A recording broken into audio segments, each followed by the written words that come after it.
أعوذ بالله من الشيطان الرجيم. بسم الله الرحمن الرحيم.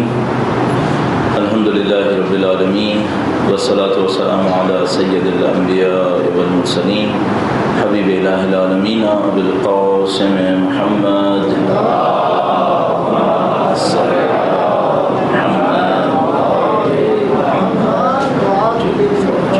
وعلى آله الطيبين الطاهرين سيما بقية الله في الأرضين. قال الله تعالى في كتابه الكريم بسم الله الرحمن الرحيم ونريد أن نمن على الذين استضعفوا في الأرض ونجعلهم أئمة ونجعلهم الوارثين. ایک بار پھر درود بھیجے گا محمد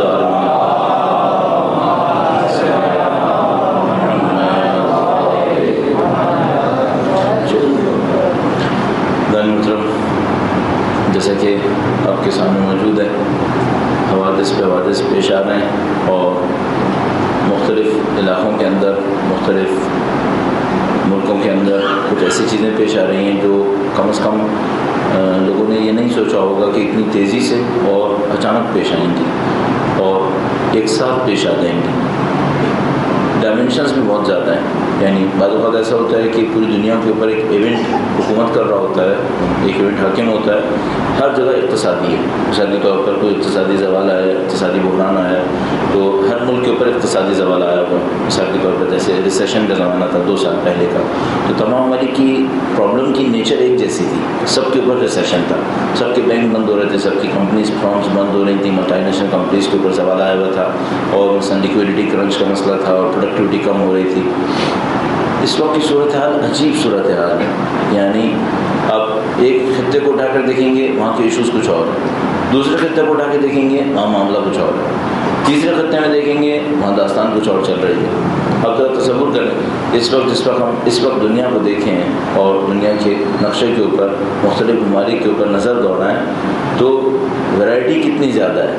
مثلا نیوز میں ظاہر ہے کہ ٹاپ پر آنا کوئی اتنی بڑی نشاندہی نہیں ہوتی, اس میں بہت سارے مقاصد بھی کار فرما ہوتے ہیں. لیکن یہ ہے کہ مثلا نیوز کے اعتبار سے اس وقت جاپان کا مسئلہ سر فہرست ہوا ہے اور سب لوگوں کی توجہ جو ہے وہ اس کی طرف گئی ہوئی ہے. نیچر کیا ہے؟ نیچر ویسے تو ایک سادہ سی نیچر ہے, یہ کہ ایک زلزلہ آیا تھا اور اس زلزلے کے نتیجے میں بہت سارے حادثے اس کے بعد پیش آتے چلے گئے.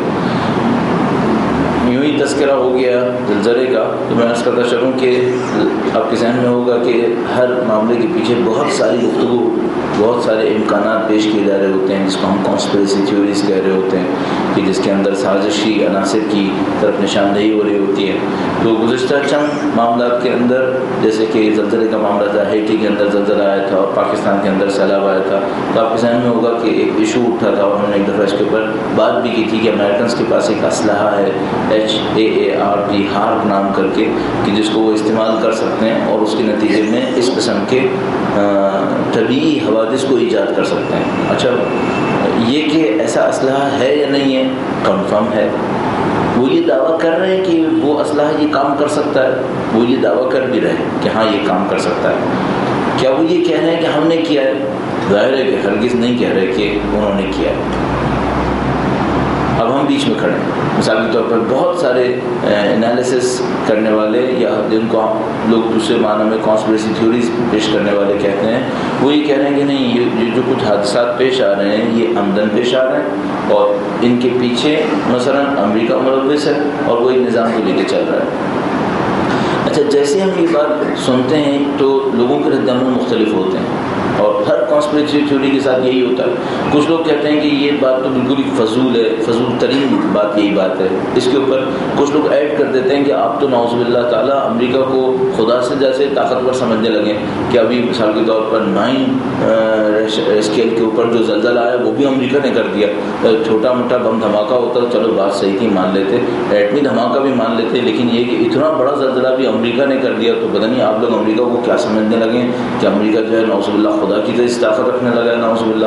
تو مثلا ایک گروپ اس پہ اعتراض کرے گا, اچھا دوسرا گروپ کہے گا کہ نہیں ان کے بس میں ہے, اب ایسا اسلحہ ہے وہ خود کہہ رہے ہیں کہ وہ کر سکتے ہیں تو بھائی کیوں نہیں کر سکتے ہو, کیوں نہیں کریں گے.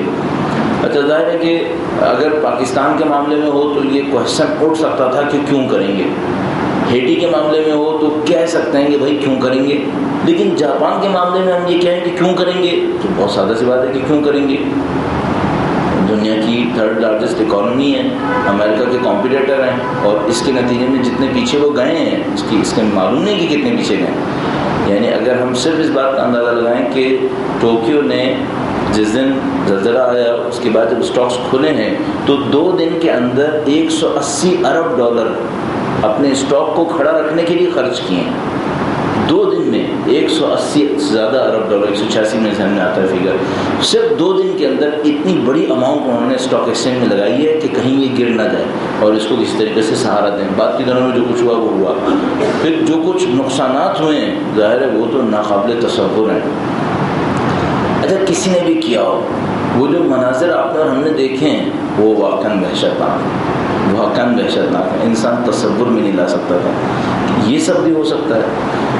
تو کچھ لوگ یہ کہیں گے کہ نہیں ہرگز نہیں ہو سکتا، کچھ لوگ کہیں گے یقیناً ہو سکتا ہے، اور بالکل ٹرو آبجیکٹیو کے اوپر ہوا ہے، جہاں ہونا چاہیے تھا وہیں پر ہوا ہے. امریکہ نے اس جگہ کو ہٹ کیا ہے جہاں سے جاپان مثال کے طور پر اس جگہ پہنچ گیا. اچھا ہم فرض کر لیتے ہیں کہ نہ کیا ہو امریکہ نے، یا فرض کر لیتے ہیں کہ امریکہ نے کیا ہو. اس سے کیا ہماری اس مجموعی تحلیل کے اوپر کوئی اثر پڑے گا جو ہم دنیا کے بارے میں سوچ رہے ہیں؟ مثلا ہم دنیا کے بارے میں سوچ رہے ہیں کہ اگر یہ وقت وہ وقت ہو جو مثلا فرض کر لیتے ہیں، ظاہر ہم جیسوں کے لیے تو سب سے امپورٹنٹ ان تمام واقعات کے پیچھے دیکھنا ہے کہ کیا امام کی تشریف آوری کے حوالے سے ہمیں کوئی نشانی ملتی ہے.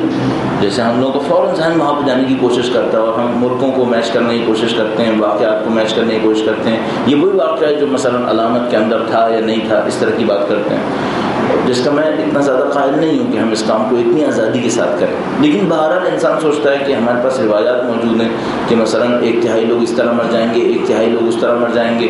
اور مثلا فرض کرتے ہیں امریکہ کر رہا ہو تو کیا ان علامتوں کے خلاف ہوگا؟ مثلا کیا ہم یہ سوچیں کہ اگر امریکہ کر رہا ہے تو اس کا مطلب ہے یہ وہ نہیں ہے جو چونکہ وہ تو خدا نے کرنا تھا؟ نہیں، اس سے کوئی ٹکراؤ نہیں ہے. کوئی وحدانیت اور الوہیت کے خلاف نہیں ہے یہ کہنا کہ مثلا امریکہ نے کیا ہوگا. کیوں خلاف نہیں ہے؟ اس کی وجہ یہ ہے کہ بعض اوقات خدا متعال کا سزا دینے کا طریقہ کار یہی ہوتا ہے کہ وہ جب کسی قوم کو سزا دے رہا ہوتا ہے تو کچھ عناصر اپنی مرضی سے کچھ غلط کام کر رہے ہوتے ہیں اور اس کے نتیجے میں سزا بھی بن رہی ہوتی ہے. مثال کے طور پر سورہ انعام کے اندر ارشاد فرماتا ہے کہ جب ہم کسی قوم کو عذاب دیتے ہیں تو اس کو گروہوں میں بانٹ دیتے ہیں اور گروہوں کو ایک دوسرے سے لڑا دیتے ہیں. تو مثلا اگر ایک معاشرہ گروہ بٹ جائے اور ایک دوسرے سے لڑیں تو کیا فرشتے ان کو دھکا دے کے لڑوا رہے ہوتے ہیں؟ نہیں، فرشتے دھکا دے کے نہیں لڑواتے، خود اپنی مصلحتوں کی خاطر لڑ رہے ہوتے ہیں. لیکن وہ تو عذاب الہی ہے، یعنی کسی واقعے کے عذاب الہی ہونے یا اس کے خدائی عناصر کی اس میں دخالت دینے کے نتیجے میں ایسا نہیں ہوگا کہ انسانوں کے ارادے اس واقعے کے اندر ختم ہو چکے ہوں گے. نہیں، انسان اپنے طور پہ کام کر رہے ہوں گے. میں نہیں کہہ رہا کہ یہ مثلا یقیناً امریکہ نے کیا ہے اور یقیناً امریکہ یہ کر رہا ہے، نہیں، میں نہیں کہنا چاہ رہا. لیکن میں یہ کہنا چاہ رہا ہوں کوئی یہ کہے کہ مثلا یہ امریکہ نے کیا ہے، اس کا مطلب ہے آپ خدائی کا انکار کر رہے ہیں. نہیں، نہ خدائی کا انکار ہے، نہ الوہیت کے ہم دائرے کو محدود کر رہے ہیں، بلکہ یہ الہی نظام ہے کہ الہی نظام کے اندر جب وہ کسی قوم کو عذاب میں مبتلا کرتا ہے تو ایسا نہیں ہے کہ وہ سارے کے سارے عناصر آسمان سے اتر رہے ہوتے ہیں اور زمین کے اوپر اپنے کام کو انجام دے رہے ہوتے ہیں، زمین والے بے بس ہوتے ہیں. نہیں، بعض اوقات زمین والے خود کر رہے ہوتے ہیں. مثال کے طور پر اگر اللہ کی طرف سے کسی قوم پر قحط آئے تو ضروری ہے کہ بس ایک ایسی آسمانی آفت کی صورت میں آئے کہ سارا گندم جل جائے؟ نہیں، ضروری نہیں ہے. مثلا کیا ہو سکتا ہے، ممکن ہے کسی قوم کی حماقت کے نتیجے میں اس کی فصلیں خود ہی خراب ہو جائیں اور وہ قحط میں مبتلا ہو جائیں. ممکن ہے ان کی کسی حماقت کے نتیجے میں تقسیم کا عمل اتنا خراب ہو جائے کہ لوگ مرنا شروع ہو جائیں. ضروری نہیں ہے کہ یہ حوادث آسمانی حوادث کی صورت میں ظاہر ہوں اور اس کے بعد قوموں کے اوپر عذاب آئے. تو عین ممکن ہے کہ یہ امریکہ کا کام نہ ہو، ہرگز نہ ہو، اور عین ممکن ہے کہ ہو. دونوں چیزیں ممکنات میں سے ہیں اور ان دونوں سے خدائی تصور کے اوپر کوئی اثر نہیں پڑتا، خدا کے نظام کے اوپر کوئی اثر نہیں پڑتا. بہرحال عرض یہ تھی کہ مثلا مختلف علاقوں کے اندر مختلف قسم کے مسائل چل رہے ہیں. جاپان ایک سینٹر ہے اس وقت، مسائل کا سینٹر، کہ جہاں پر جو اب تک کی رپورٹس ہیں اس کے تحت 18,000 کے قریب لوگ مرے ہوں گے. 18,000 کے قریب لوگ مرے ہوں گے، کیونکہ مثلا وہ لوگ یہ کہہ رہے ہیں کہ 7,500 لوگ تو کنفرم ڈیڈ تقریباً، اور تقریباً 11,500 لوگ ایسے ہیں کہ جو 11,500 لوگ جو مسنگ ہیں ابھی تک۔ اچھا، اب ظاہر ہے مسنگ ہونے کے بعد اب تصور کریں کہ یہ زندہ رہے ہوں گے، یہ بہت مشکل ہے۔ تو جو کنفرم ڈیڈ کی صورت میں سامنے آ رہی ہے بات، وہ تقریباً 18,000 سے اوپر لوگوں کی بات سامنے آتی ہے کہ یہ لوگ مرے ہوں گے۔ اب اس کے نتیجے میں کیا کچھ ہوگا اور کب تک چلے گا، وہ تو مثلا شکر ہے کہ یہ ایٹمی ری ایکٹر کا جو مسئلہ ان کا خراب ہو گیا، سنبھل گیا، ابھی کسی حد تک سنبھل گیا، یہ سنبھل گیا۔ اگر خدا نہ کرے اس کو بھی کچھ اور ہونا ہوتا تو پھر تو ایک نئی داستان شروع ہو جاتی، اور وہ داستان پھر باؤنڈریز کو کراس کرتی، نہیں معلوم کہاں کہاں تک پہنچتی۔ بہرحال وہ جو فار ایسٹ تھا اس خطے کے اندر یہ مشکل پیش آئی ہوئی ہے۔ ویسٹ میں کیا مشکل پیش آئی ہوئی ہے؟ ہر قسم کی مشکل ہے، جو مشکل کیا ہے وہاں پہ بھی پیش آ رہی ہے۔ مثال کے طور پر وہاں کے لوگ اپنے پولیٹیکل سسٹم سے بیزار آ چکے ہیں، ان کی پارٹیسپیشن نہ ہونے کے برابر ہے۔ اقتصادی نظام ان کا سنبھل کے ہی نہیں دے رہا۔ پہلے وہ کہہ رہے تھے ریسیشن آیا اور چلا گیا، اور ہم بار بار کہہ رہے ہیں کہ نہیں، ریسیشن گیا نہیں ہے، اس نے دوبارہ واپس آنا ہے۔ لہٰذا یہ لوگ ابھی تک ریسیشن سے باہر نہیں نکل پا رہے۔ ہاں، فگرز کے ذریعے کھیلتے رہتے ہیں، ایک دن فگر دیتے ہیں کہ ہم باہر آ گئے، دوسرے دن اعتراف کر لیتے ہیں کہ نہیں ابھی تک باہر نہیں آئے اور ابھی تو مسئلہ چلے گا۔ تو وہاں ان کی داستان چل رہی ہے، اور مڈل ایسٹ بوائلنگ پوائنٹ کے اوپر ہے، مڈل ایسٹ چینج کی طرف جا رہا ہے، اور ہر کوئی اس چینج کے اندر اپنے اپنے مقاصد کو حاصل کرنے کی کوشش کر رہا ہے۔ اور یہی وہ چیز ہے جو میں کہہ رہا ہوں کہ بعض اوقات ایسا نہیں ہوگا کہ خدا تعالیٰ کا عذاب آسمانی آفتوں کی صورت میں آئے گا اور لوگ اس کے اندر تباہ ہوتے رہیں گے، نہیں، ممکن ہے لوگ اپنے ہاتھوں کام کریں۔ مثلا جو کچھ اس وقت عرب ممالک کے اندر پیش آ رہا ہے، مڈل ایسٹ کے اندر پیش آ رہا ہے، یہ کوئی آسمانی آفت نہیں ہے، یہ خود ایجاد کردہ ایک مصیبت ہے۔ تھوڑا سا اس کا پس منظر ہم نے پچھلے زاویے میں عرض کیا تھا، تھوڑا سا اور اس کے اوپر گفتگو کر لیتے ہیں۔ درود بھیجے گا محمد وآل محمد۔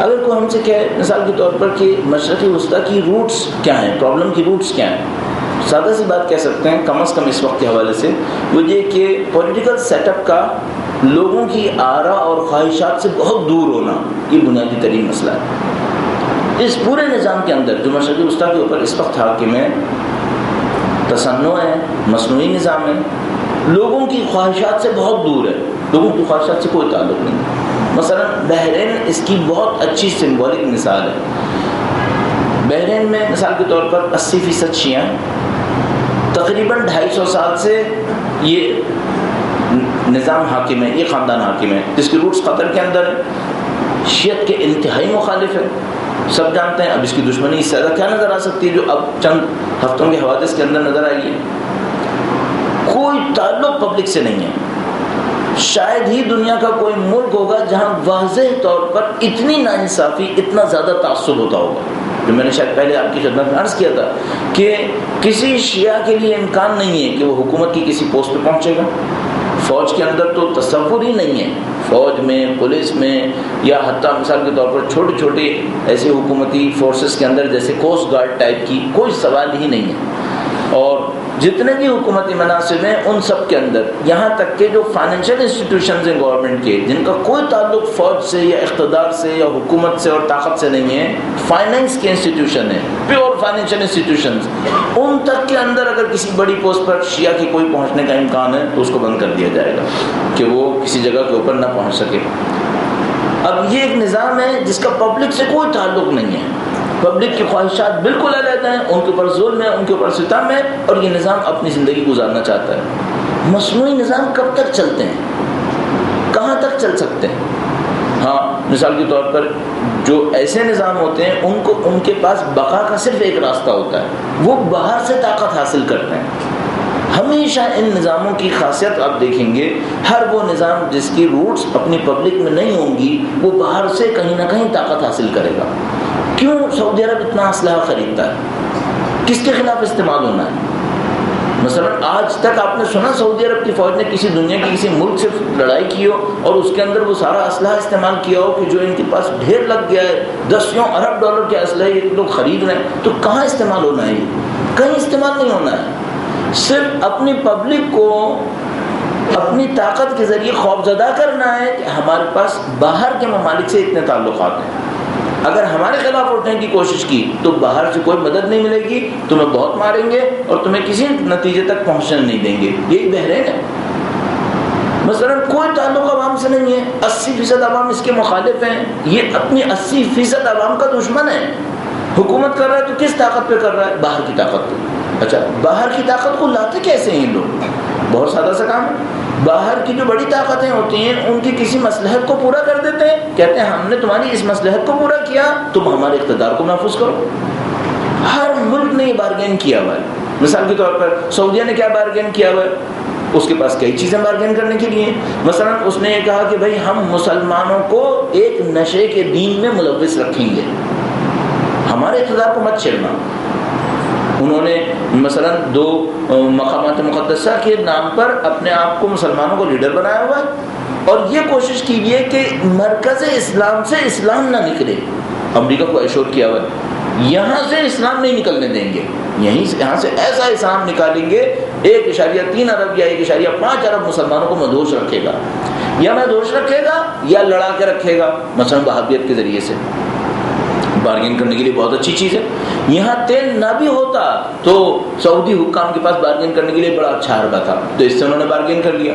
بعد میں جب تیل نکلا تو بہت مشہور واقعہ روز ویلٹ کے ساتھ ایک شپ کے اوپر پہنچے اور مکمل بارگین کر لیا. سعود کے جو فاؤنڈر تھا اس نے کہ بھائی ٹھیک ہے کہ تیل ہم دیں گے، حکومت ہماری رہے گی اور دینی نظام وہ رہے گا جو ہم نے تجویز کیا ہوا ہے. بارگین چل رہی ہے کہ جب بھی امریکہ کو کسی مصلحت کی ضرورت پڑے گی یہ ملک کودے گا. اس میں ایک اور تھوڑی سی ہسٹری بھی ہے.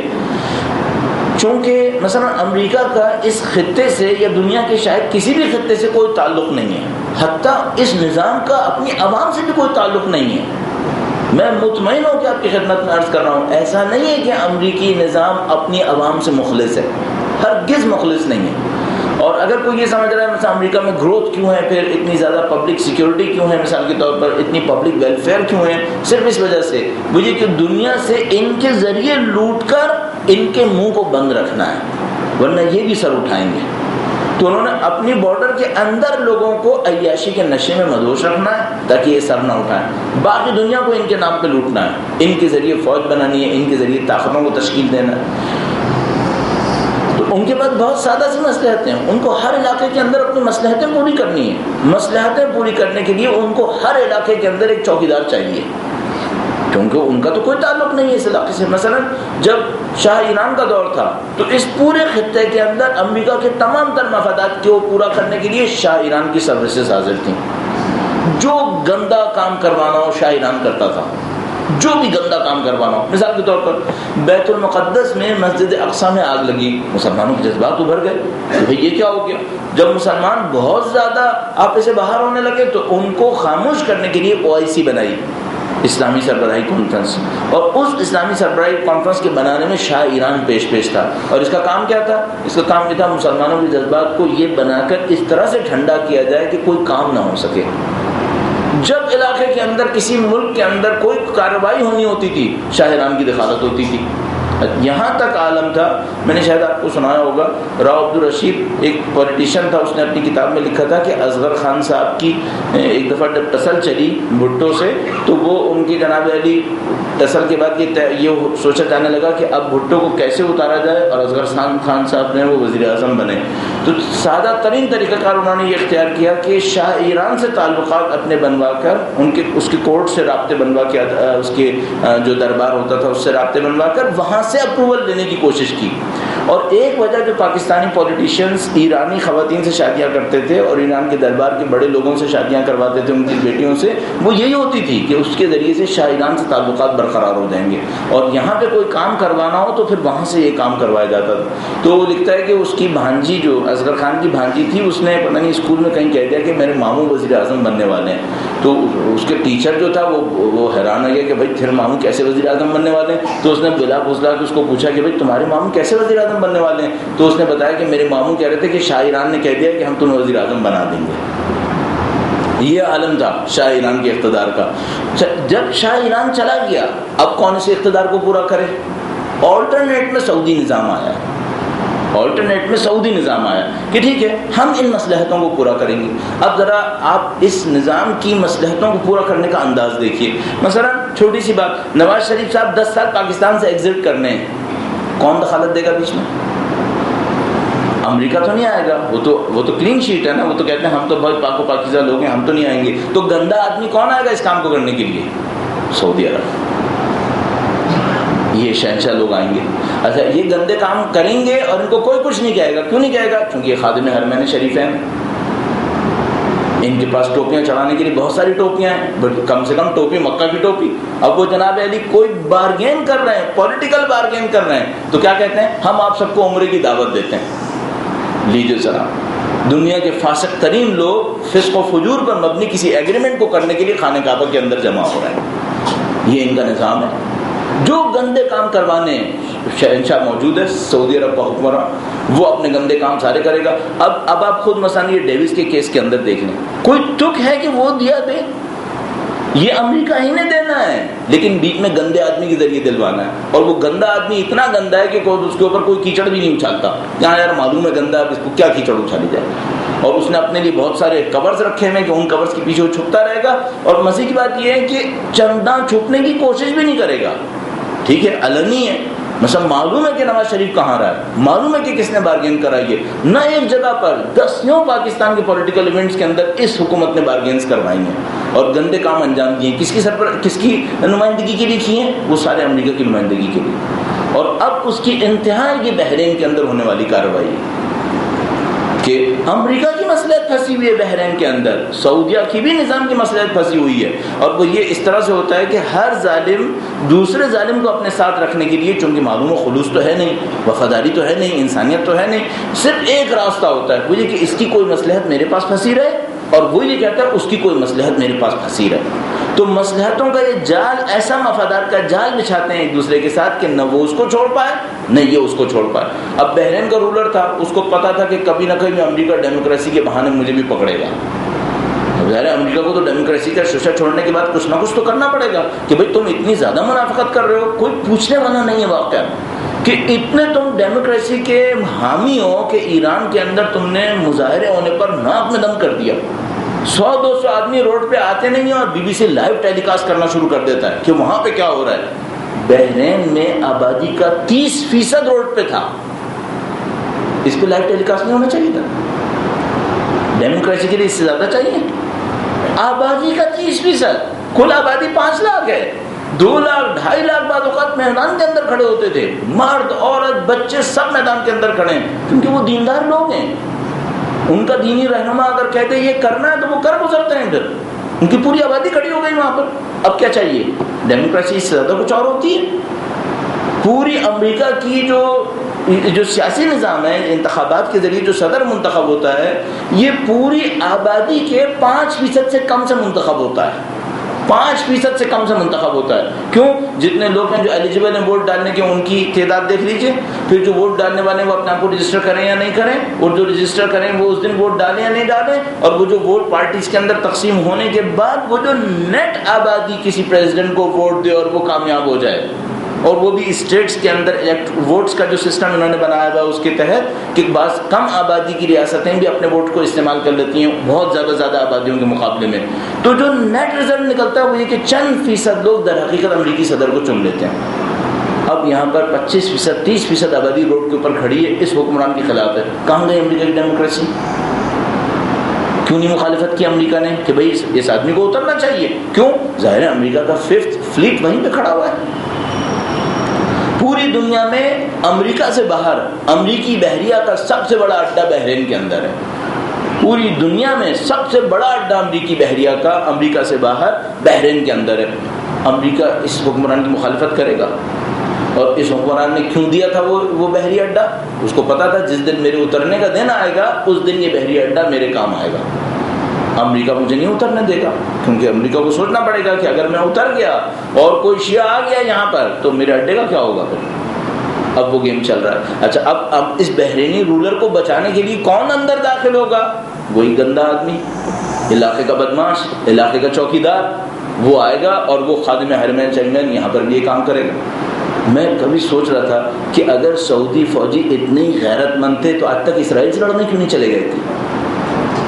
نہتے بحرینیوں سے لڑنے آئے بس، جن کے ہاتھ میں چاقو بھی نہیں ہے ان سے لڑنے کے لیے فوج آئی ہے۔ اگر تم بحرینیوں کو، فوجیوں کو اتنی غیرت تھی، اور وہ بے غیرت پاکستانی جو بحرین کے نظام کو بچانے کے لیے اس کی طرف سے لڑ رہا ہے، تم کو اتنی غیرت تھی تو چند بارڈر کراس کر کے اسرائیل کیوں نہیں پہنچ گئے؟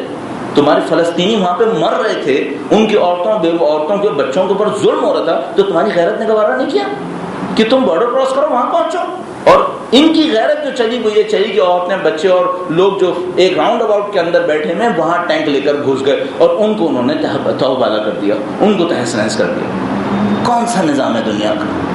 کون سی غیرت ہے؟ کون سے دین اور کون سا اسلام اور کون سی انسانیت، کون سی ڈیموکریسی؟ سب کا سب ڈھکوسلا، سب کا سب بے بنیاد باتیں، الفاظ سے کھیلنے کے لیے۔ باقی تو نظام صرف ایک ہی نظام ہے جو بدماش بدماشی کر رہا ہے، وہ بڑا بدماش امریکہ اور وہ بڑے چھوٹے ان کے سعودی عرب کے حکمران۔ اور حد یہ ہوتی ہے جب اپنا نظام ڈوب رہا ہے اب پبلک کو رشوتیں دے رہا ہے، کھڑے کھڑے سامنے رشوتیں دے رہا ہے۔ بھائی میں اگر مجھے کوئی کام نکلوانا ہو اور میں کسی آدمی سے ڈر رہا ہوں اور میں اس سے کہوں بھائی یہ 5,000 روپے لے لے یار کام کر دے، تو یہ رشوت ہے۔ اور وہ جو حکمران پورا کھڑے کھڑے رشوتیں دے رہا ہے اور کہہ رہا ہے جیسے ہی میرا نظام ڈوبنے لگا تو اس نے کہا میں 37 بلین روپیز اپنا ڈالر جو ہیں وہ اپنی عوام کو فیسیلیٹیٹ کرتا ہوں، اور اس کے بعد کل پھر اس نے فیسیلیٹیٹ کیا اپنی عوام کو۔ یہ کیا کر رہے ہیں؟ یہ آج سے پہلے کیوں نہیں دیا تھا؟ اب کیوں سب کو یاد آ رہا ہے کہ ہمیں اپنی عوام کے لیے یہ کرنا چاہیے؟ نیٹ رشوت، اس کے سوا کیا کر رہے ہیں یہ لوگ؟ اور دنیا بولنے کی نہیں ہے، دنیا نہیں بولے گی۔ یہ مظلوم جس عوام کو آپ دیکھیں نا کہ کفر اس کا ساتھ نہیں دے رہا، سمجھ جائیے حق کی کوئی چیز اس کے پاس ہے، تبھی کفر اس کا ساتھ نہیں دے رہا ہے۔ اور جب آپ دیکھیں کہ نہیں اس کے ساتھ تو کفر بھی کھڑا ہے، سمجھ جائیں یہ سوائے بے حق کے ناحق کے کچھ نہیں ہے اس کے پاس، ورنہ کفر کیوں ساتھ دے دیتا ہے اس کا؟ اگر ایران میں مخالفین کھڑے ہوتے ہیں تو ان کے تو ناخن کے کٹنے کے اوپر بھی امریکہ واویلا کرتا ہے، اور حکومت ٹیررسٹ ہے اور حکومت یہ ہے اور حکومت وہ ہے۔ اور بحرین نے اتنی بڑی کارروائی کر دی اپنی پبلک کو مارنے کے لیے، باہر سے فوج منگوا کے یہ کر دیا، اور اس کے بعد جو ان کی وزیر خارجہ نے فرمایا وہ کہا کہ یہ حکومتیں غلط راستے پر چل نکلی ہیں، بس رانگ ٹریک کے اوپر ہیں یہ، بس یہ کافی ہے۔ یہ اس دنیا کا کھوکھلا پن ہے، یہ اس دنیا کا کھوکھلا پن ہے۔ اور میں کہتا ہوں اچھا ہے ہم لوگ ایک ایسے دور میں زندگی گزار رہے ہیں جہاں کھوکھلی چیزوں کو اچھی طرح جانچنے کا موقع مل گیا، لیکن ان سب کے ساتھ ابھی اچانک میرے ذہن میں آ گیا، میں اپنے بعض ان دوستوں کے اوپر رحم کی نظر سے دیکھتا ہوں جو ویسٹ میں بیٹھ کر اس کی اچھائیوں کی گن گاتے ہیں، اور وہ کہتے ہیں دیکھو پاکستان میں زلزلہ آیا تھا، 2 ارب ڈالر امداد دیے تھے، فلاں جگہ پہ زلزلہ، کس نے سب سے زیادہ امداد دی؟ امریکہ نے امداد دی۔ اور یہ جو لوٹ مار مچی اس کا کیا ہوا؟ سینکڑوں بلین ڈالر مسلمانوں کے لوٹ کر لے گئے، اور اس کے بعد 500 ملین ڈالر پاکستان کو دے دیا زلزلے کے اندر، سیلاب کے اندر۔ آپ نے کہا دیکھیے سب سے زیادہ امداد انہوں نے دی۔ فکری طور پر فقیر ہیں، فکری طور پر کھوکھلے ہیں، سیاسی طور پر دیوانگی میں مبتلا ہیں، شعور کی حد میں یتیم ہیں، کچھ نہیں پتا کہ دنیا کے اندر کیا ہو رہا ہے۔ CNN، BBC اور فاکس نیوز دیکھ دیکھ کر ان کا دماغ کھوکھلا ہو چکا ہے، ان کو صرف وہی چیز سنائی دیتی ہے، دکھائی دیتی ہے جو ان کا دکھاتا ہے نظام۔ اور میں کہتا ہوں یہ فرعونیت ہے، یہ فرعونیت ہے کہ فرعون کہتا ہے کہ میں اپنے سوا تمہارا کوئی خدا نہیں دیکھ رہا، یعنی تم خدا مت ڈھونڈو، میں ڈھونڈ کے دوں گا، اور میں دیکھتا ہوں کہ خدا کہاں ہے تو مجھے لگتا ہے میں ہی خدا ہوں، اور تو کوئی خدا ہے ہی نہیں۔ امریکہ نے ان کے ساتھ یہی کر دیا بیچاروں کے ساتھ۔ اچھا اب یہ ہمیں کیا کہتے ہیں؟ یہ کہتے ہیں یہ وہ لوگ ہیں جن کو کچھ نہیں ملا تو بولتے ہیں۔ یہ دنیا کی بدبختی ہے، یہ دنیا۔ جھوٹ جو طاقت سے بولے گا وہ جیت جائے گا، اور جو سچ بولنے والا ہوگا اس کا انکار کیا جائے گا۔ یہ دنیا کی بدقسمتی ہے۔ اور یہ جو پروگرام ہم لوگوں نے شروع کیا تھا وہ بھی اسی لیے شروع کیا تھا کہ بالآخر اتنے بڑے جھوٹ کے مقابلے میں جو دنیا کا میڈیا بول رہا ہے، کچھ تو آوازیں اٹھیں، کچھ تو ایسی جگہیں ہوں جہاں پر ہمارے پاس سچ بولنے کا کوئی امکان بن جائے۔ تو اس خاطر اس پروگرام کو شروع کیا گیا تھا۔ خدا ہم سب کو سچ بولنے، سچ سننے، سچ پر عمل کرنے کی طاقت نصیب فرمائے انشاءاللہ۔ درود بھیجے گا محمد و آل محمد پر۔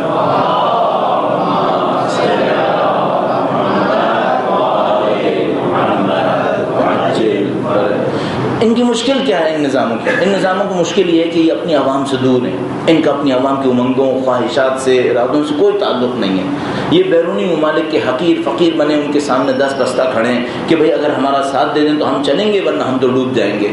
اور بحرین کے سلسلے میں خاص طور پر عرض کرتا چلوں، یہاں دو مصیبتیں ساتھ ساتھ ہیں. ایک تو خود بادشاہی نظام ہے، وہ مصیبت ہے. ایک ان کا وزیر اعظم ہے جو اس بادشاہ سے زیادہ بڑی مصیبت ہے. یہ جو وزیر اعظم ہے یہ بادشاہ کے چچا ہوتے ہیں. بحرین کا جو وزیر اعظم ہے یہ بادشاہ کے چچا ہیں. اور بحرین میں جب گیا تھا تو ان کو چچا میاں کہتے تھے، وہ جو ہمارے پاکستانی حلقہ احباب تھے. اچھا، ان کا عالم کیا ہے بھائی؟ ان کے کرپشن کا یہ عالم ہے کہ ایک بہت بڑا سعودی گروپ تھا جس نے بزنس کے لیے وہاں پر ایک عمارت بنائی، مثلا 40 منزلہ اس نے عمارت بنائی، اور ان کو بدقسمتی سے خوش کرنے کی خاطر ان کو افتتاح کرنے کے لیے بلا لیا کہ آپ افتتاح کرنے کے لیے آ گئے. یہ افتتاح کرنے آئے، انہوں نے پوچھا بھائی کتنی منزلہ ہیں؟ بتایا گیا 40. تو اس گروپ کے مالک کو بلایا، کہا 20 میری ہیں.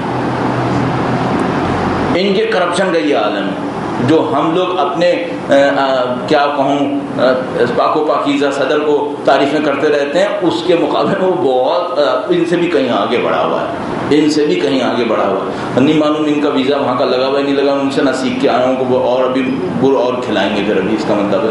تو وہ آیا، اس نے کہا بھائی آدھا میرا ہے. اچھا، اب وہ سعودی گروپ پریشان کہ بھائی یہ کیا مصیبت آ گئی، اتنے $100 ملین لگا کے بلڈنگ بنائی ہے اور وہ آیا اور کہہ رہا آدھا میرا ہے. ارے بھائی مفتے کا ہے کیا؟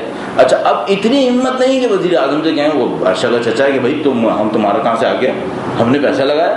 تو وہ گئے، انہوں نے بادشاہ سے کہا کہ ایسا ہے کہ ہم نے بزنس وائنڈ اپ کر دیا، ہم بحرین سے بزنس وائنڈ اپ کر رہے ہیں اور ہم جا رہے ہیں. اچھا، بادشاہ نے معلوم کیا کہ بھائی کیا ہوا، تو پتہ چلا کہ وہ ان کے چچا صاحب گئے تھے، وہ ساری کارروائیں کروانے میں یہ مشغول رہتا ہے. بادشاہ کو بھی اچھی طرح پتہ ہے کیا کر رہا ہے، لیکن بالکل اس کے سامنے دبا ہوا.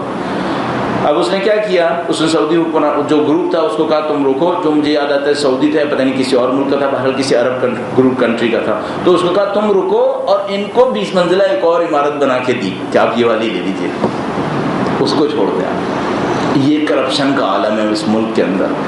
اس خاطر ابھی یہ تو فسادات ہو رہے ہیں، اس کی وجہ سے لوگ وہاں سے نکل رہے ہیں. لوگ کہتے ہیں کہ تقریباً ویسے ہی خالی ہو رہا تھا، تقریباً ویسے ہی خالی ہو گیا تھا جتنے بڑے بڑے فائنینشیل انسٹیٹیوشنز بنے تھے، چونکہ انہوں نے بحرین کو آف شور بینکنگ کا ہب بنایا ہوا تھا کہ اگر کوئی آف شور بینکنگ کرنا چاہتا ہے، اپنے ملک سے باہر کوئی بینک کا سینٹر بنانا چاہتا ہے تو بحرین کے اندر کھول لے. تو وہ تقریباً ویسے ہی خالی ہو کر سب ادھر ادھر چلے گئے تھے، زیادہ تر دبئی اور ادھر ادھر، تاکہ اس مصیبت سے جو ان کا چچا کرپشن تھا اس سے کسی طریقے سے جان چھوٹے. اور یہ اس ملک کی یہ حالت ہے. مستقبل میں کیا ہوگا؟ 2-3 صورتحال ہو سکتی ہیں. یا تو یہ ابھی دبانے میں کامیاب ہو گئے، اور مثال کے طور پر یہ سعودی حکمران یا مثال کے طور پر UAE یا کوئی بھی جو بھی ملک ہیں مالک ہیں، انہوں نے فوجیں بھیجی ہیں، یہ آئے، انہوں نے تہس نہس کیا، تہوبالا کیا، پبلک کو مارا مورا اور پبلک کو انہوں نے دبا لیا، معاملہ ختم ہو جائے گا. آج تک دنیا میں کسی ملک میں اس طرح اقتدار چلا ہے کیا؟ نہیں چلا. طے شدہ بات ہے کہ ختم نہیں ہوگا. ہم اپنے سامنے دیکھ لینا، آج تک مثال کے طور پر پاکستان میں ہم کچھ قوموں کو خوش کر پائے کیا؟ ظلم کر کے کوئی خوش کر پائے کیا؟ تو کوئی کیسے تصور کر رہا ہے کہ ایک ملک کی 80% آبادی کچلی جائے اور اس کے اوپر حکومت چلے گی؟ نہیں چل سکتی. طے شدہ بات ہے کہ نہیں چل سکتی. دیر سویر کا مسئلہ ہے، کتنی دیر لگے گی اس کا مسئلہ ہے. بس اگر کوئی کہے بحرین کی حکومت چلے گی، میں لکھ کے دینے کو تیار ہوں، نہیں چلے گی. طے شدہ بات ہے کہ نہیں چل سکتی. کتنی دیر لگے گی یہ بحرین کے عوام کے اوپر ہے. جس قوم کو اپنی عزت کو برقرار کرنا ہے، اور قوموں کی عزت کس بات پہ ہوتی ہے؟ ان کا ارادہ نافذ ہو. اور قوموں کی ذلت یہ ہوتی ہے کہ ارادہ ان کا نہ ہو، کسی اور کا ہو. قوموں کی عزت و ذلت فرد کی عزت و ذلت سے بہت مختلف ہوتی ہے. قوم کی عزت اور ذلت کیا ہوتی ہے؟ قوم کی عزت و ذلت یہ ہوتی ہے اس پہ حکومت کوئی اور کرے، اس کے ارادے پامال ہو جائیں. بدقسمتی سے جیسے اس کیس میں ہوا ہمارے ساتھ، یہ بے عزتی ہوئی ہے، سخت ترین بے عزتی ہوئی ہے، جس کے اوپر انسان ذکر کرتے ہوئے شرمندگی احساس کرتا ہے. تو اگر بحرینی قوم کو عزت چاہیے، اور یقیناً چاہیے، انہوں نے اپنے ارادے سے دکھایا ہے، انہوں نے اپنے کام کے ذریعے سے دکھایا ہے، ان کو قربانیاں ضرور دینی پڑیں گی. میں نے مصر کے سلسلے میں آپ کی خدمت میں عرض کیا تھا کہ ابھی شروع ہوا ہے اور دھوکہ ہوا ہے. اصل انقلاب لانا ہے تو خون بہانا پڑے گا، خون بہانا پڑے گا. بحرین میں ایسا ہی ہے. ابھی چند لوگ مرے، چند لوگ شہید ہوئے. بحرین یقیناً ابل رہا ہوگا. اگر ان کو بڑی تبدیلی لانی ہے، ان کو بہت خون دینا پڑے گا. اتنے کم پر تبدیلی نہیں آئے گی، ان کو بہت خون دینا پڑے گا، بہت جانیں جائیں گی، تب کہیں جا کر یہاں ان کو اپنا حق ملنے کا امکان بنے گا۔ بس بحرین کے اندر ہم کیا سوچتے ہیں، یا ابھی دبا لیں گے تو معاملہ ختم نہیں ہوگا، کبھی دوبارہ پھر شروع ہوگا، یا کہ نہیں یہ پرولونگ کر جائے گا، یہ مظاہرے پرولونگ کریں گے، یہاں پہ لوگ پھر خوب شہید ہوں گے، پھر یہاں پہ خون بہے گا، اور اس کے نتیجے میں پھر ایک خونی انقلاب آئے گا۔ لیکن یہ نظام باقی نہیں رہ سکتا، ان نظاموں نے یقیناً ختم ہونا ہے۔ خدا و تعالی سے دعا کرتے ہیں پروردگارہ ان تمام ظلم کے نظاموں کو نیست و نابود فرما، بالاخص جن ظالموں نے، جیسے یہ سعودی عرب کے ظالم حکمران، اس بحرین کے ظالم حکمرانوں نے ان مظلوم بحرینیوں کے اوپر ظلم کیا، خدا ان کو جلد از جلد واصل جہنم فرما۔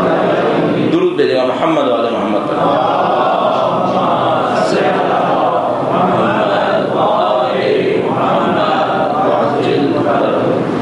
جہاں تک معاملہ پاکستان میں جو کچھ پیش آیا اور وہ امریکن ایجنٹ رہا ہو کے چلا گیا، کتنی حقیقتیں سامنے آ گئیں۔ سی آئی اے اعتراف کر رہی ہے، علناً اعتراف کر رہی ہے کہ پاکستان میں ہمارے آپریٹرز بیٹھے ہوئے ہیں جو ہڈن آپریٹرز ہیں اور اپنا کام کرتے ہیں، اور پاکستان ان سے کہہ رہا ہے ہمارے ملک میں جو آپ کے جاسوس ہیں ان کے بارے میں ہمیں بتائیں، تو کہتے ہیں ہم نہیں بتائیں گے۔ پاکستان تمہارے باپ کا ہے، تم نے قبضے میں لیا ہوا ہے، اور حقیقت یہ کہ ہمارے حکمرانوں نے یہی کیا ہوا ہے، اس ملک کو بیچ دیا ان بدبختوں کے ہاتھوں، اس ملک کو غلام بنا دیا ان بدبختوں کے ہاتھوں۔ جب خدا کرے گا انشاءاللہ یہاں پر کوئی حق کا نظام آئے گا تو ان بدبختوں کی حرکتیں سامنے آئیں گی کہ انہوں نے کس طریقے سے اس قوم کو ذلیل کیا، انہوں نے کس طریقے سے اس واقعی غیرت مند قوم کو ذلیل کیا۔ پاکستانی غیرت مند ہیں، میں آپ یقین فرمائیے، میں تھوڑا بہت جو میری سوشالوجی کے اندر معلومات ہے اس کے ساتھ آپ کی خدمت میں عرض کر رہا ہوں، پاکستانی بری قوم نہیں ہے، پاکستانی اچھی قوموں میں سے ایک قوم ہے، اس میں محنت بھی ہے، اس میں لگن بھی ہے، اس میں اپنے دین کے ساتھ وفاداری بھی ہے، سب کچھ ہے، اس میں اس کے شعور کو بے شعور میں تبدیل کیا گیا ہے، اس کو شعور سے محروم رکھا گیا ہے، اور کبھی بھی یہ قوم اس صلاحیت میں ہے کہ کبھی بھی یہاں پر تبدیلی رونما ہو سکے، اور شاید اتنی اچانک ہوگی کہ کوئی نہیں سمجھ پائے گا، کوئی پریڈکٹ نہیں کر پائے گا اس بات کو۔ البتہ ظاہر ہے کہ بلا اسباب نہیں ہوگی، بلا علل نہیں ہوگی، علت و اسباب اس کے اندر کار فرما ہوں گے، لیکن اگر کوئی سمجھ رہا ہے پاکستانیوں کے اندر غیرت نہیں ہے، نہیں، غلط تصور ہے، غلط تصور ہے۔ ان حکمرانوں کے اندر غیرت نہیں ہے، ان حکمرانوں کے اندر کوئی انسانیت نہیں ہے۔ ہاں یہ کہہ سکتے ہیں کہ پاکستانی عوام نے ان کو کیوں برداشت کیا ہوا ہے، یہ اس دھوکے کی وجہ سے ہے جو ان کو مسلسل مبتلا رکھا گیا ہے، جس کے اندر عوام کو مبتلا رکھا گیا ہے، عوام کو جان بوجھ کر ہر ایک سے نا امید کیا گیا ہے تاکہ عوام سر اٹھانے کی کوشش نہ کرے۔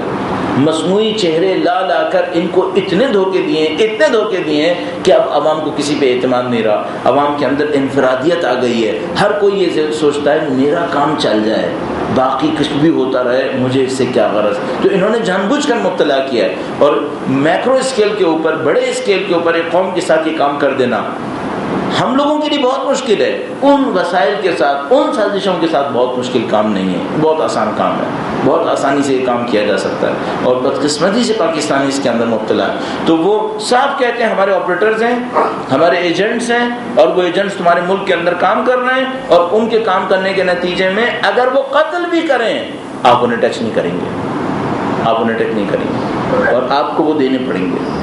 سادہ سی بات ہے، اگر کوئی پاکستان کا ڈپلومیٹ امریکہ کے اندر دن دہاڑے 2 قتل کرتا تو باہر آنا تھا، ڈپلومیٹک امیون اس کو ملنا تھا، پھر اس کو سفارتی تحفظ ملنا تھا کیا؟ پھر ظاہر ہے کہ نہیں ملنا تھا، یہ کیسے باہر گیا؟ اور اس کے بعد طے شدہ بات اب جو سامنے آ رہی ہے مثال کے طور پر وہ یہ کہ پیسہ بھی ادا کیا ہے، اگر قاتل نہیں تھا تو پیسہ کیوں ادا کیا ہے؟ اگر واقعاً قاتل نہیں تھا، اچھا وہ کہہ رہے نہیں ہم نے ادا نہیں کیا، تو پھر کس نے ادا کیا ہے؟ یہ کیسے ایسے پیسے ہیں جو آسمان سے برس کر مثلا ورثہ تک پہنچ گئے؟ اور کیا ورثہ کو تشدد اور معاشرتی دباؤ کے ذریعے خاموش نہیں کروایا جا سکتا؟ کون سا کام نہیں کیا جا سکتا؟ بقول یہاں کے تو خود حکمران کہتے ہیں کہ ہم جس کو چاہیں لیاقت علی خان کا قتل کا اعتراف کروا دیں گے، کہ مثلا ہاں میں نے لیاقت علی خان کا قتل کیا تھا، تو یہاں تو کوئی مسئلہ ہی نہیں ہے، اور چند اس کے ورثہ کے سامنے یہ رکھ دینا کہ بھائی یہ تو کرنا ہی پڑے گا، تو وہ کر گزریں گے، اس میں کیا مشکل ہے؟ اب نہیں معلوم اس میں کون کون کہاں پہنچا. وہ عورت جو اس کی بیوہ تھی وہ بھی مری اس کے اندر, نہیں معلوم وہ کن حوادث کے اندر مری, اس کے ساتھ انہوں نے کیا کیا کیا. تو یہ سب کا سب ان کی بغیرتی کی ایک نشانی کے طور پر ایک اور واقعہ ثبت ہو گیا, ایک اور نشانی. اور اس بغیرتی کو مٹانے کے لیے کیا کیا؟ ڈرون اٹیک کا ایشو عین اسی دن کھڑا کیا جس دن وہ رہا ہو کر گیا. یعنی پبلک کی توجہات کو ادھر ادھر کرنے کے لیے بہت سمپل فارمولا ہے, نان ایشوز کو ایشوز بنا دو تاکہ ایشوز چھپ جائیں. ایشو کیا تھا؟ وہ یہ کہ آپ نے ایک بندے کو چھوڑ دیا. اس کو چھپانے کے لیے کیا کیا جناب؟ Chief of army staff, prime minister سے لے کر تمام نیچے تک سب کے سب ڈرون حملوں کے خلاف بولنا شروع ہو گئے. آج تمہیں یاد ہے ڈرون حملے ہو رہے ہیں؟ کب سے ہو رہے ہیں ڈرون حملے؟ اب یاد آیا؟ ایگزیکٹلی اسی دن یاد آیا جس دن وہ رہا ہو کر گیا. یہ سب کیا ہے؟ یہ سمجھ رہے پبلک بے وقوف ہے, یہ سمجھ رہے پبلک نادان ہے, پبلک کے ساتھ کھیلنا ممکن ہے. اور یہ کن انسٹرومنٹ سے کھیل رہے ہیں؟ جن کو آپ جس میں مبتلا کر رہے ہیں, مثال کے طور پر ٹی وی کے ٹاک شوز کے ذریعے سے. یہ کامیاب تجربے ہیں جو ویسٹ کے اندر ہوئے ہیں کہ بھائی پبلک اوپینین کو بلڈ کرنے کے لیے ٹاک شوز ایک بہت اچھا ذریعہ ہے.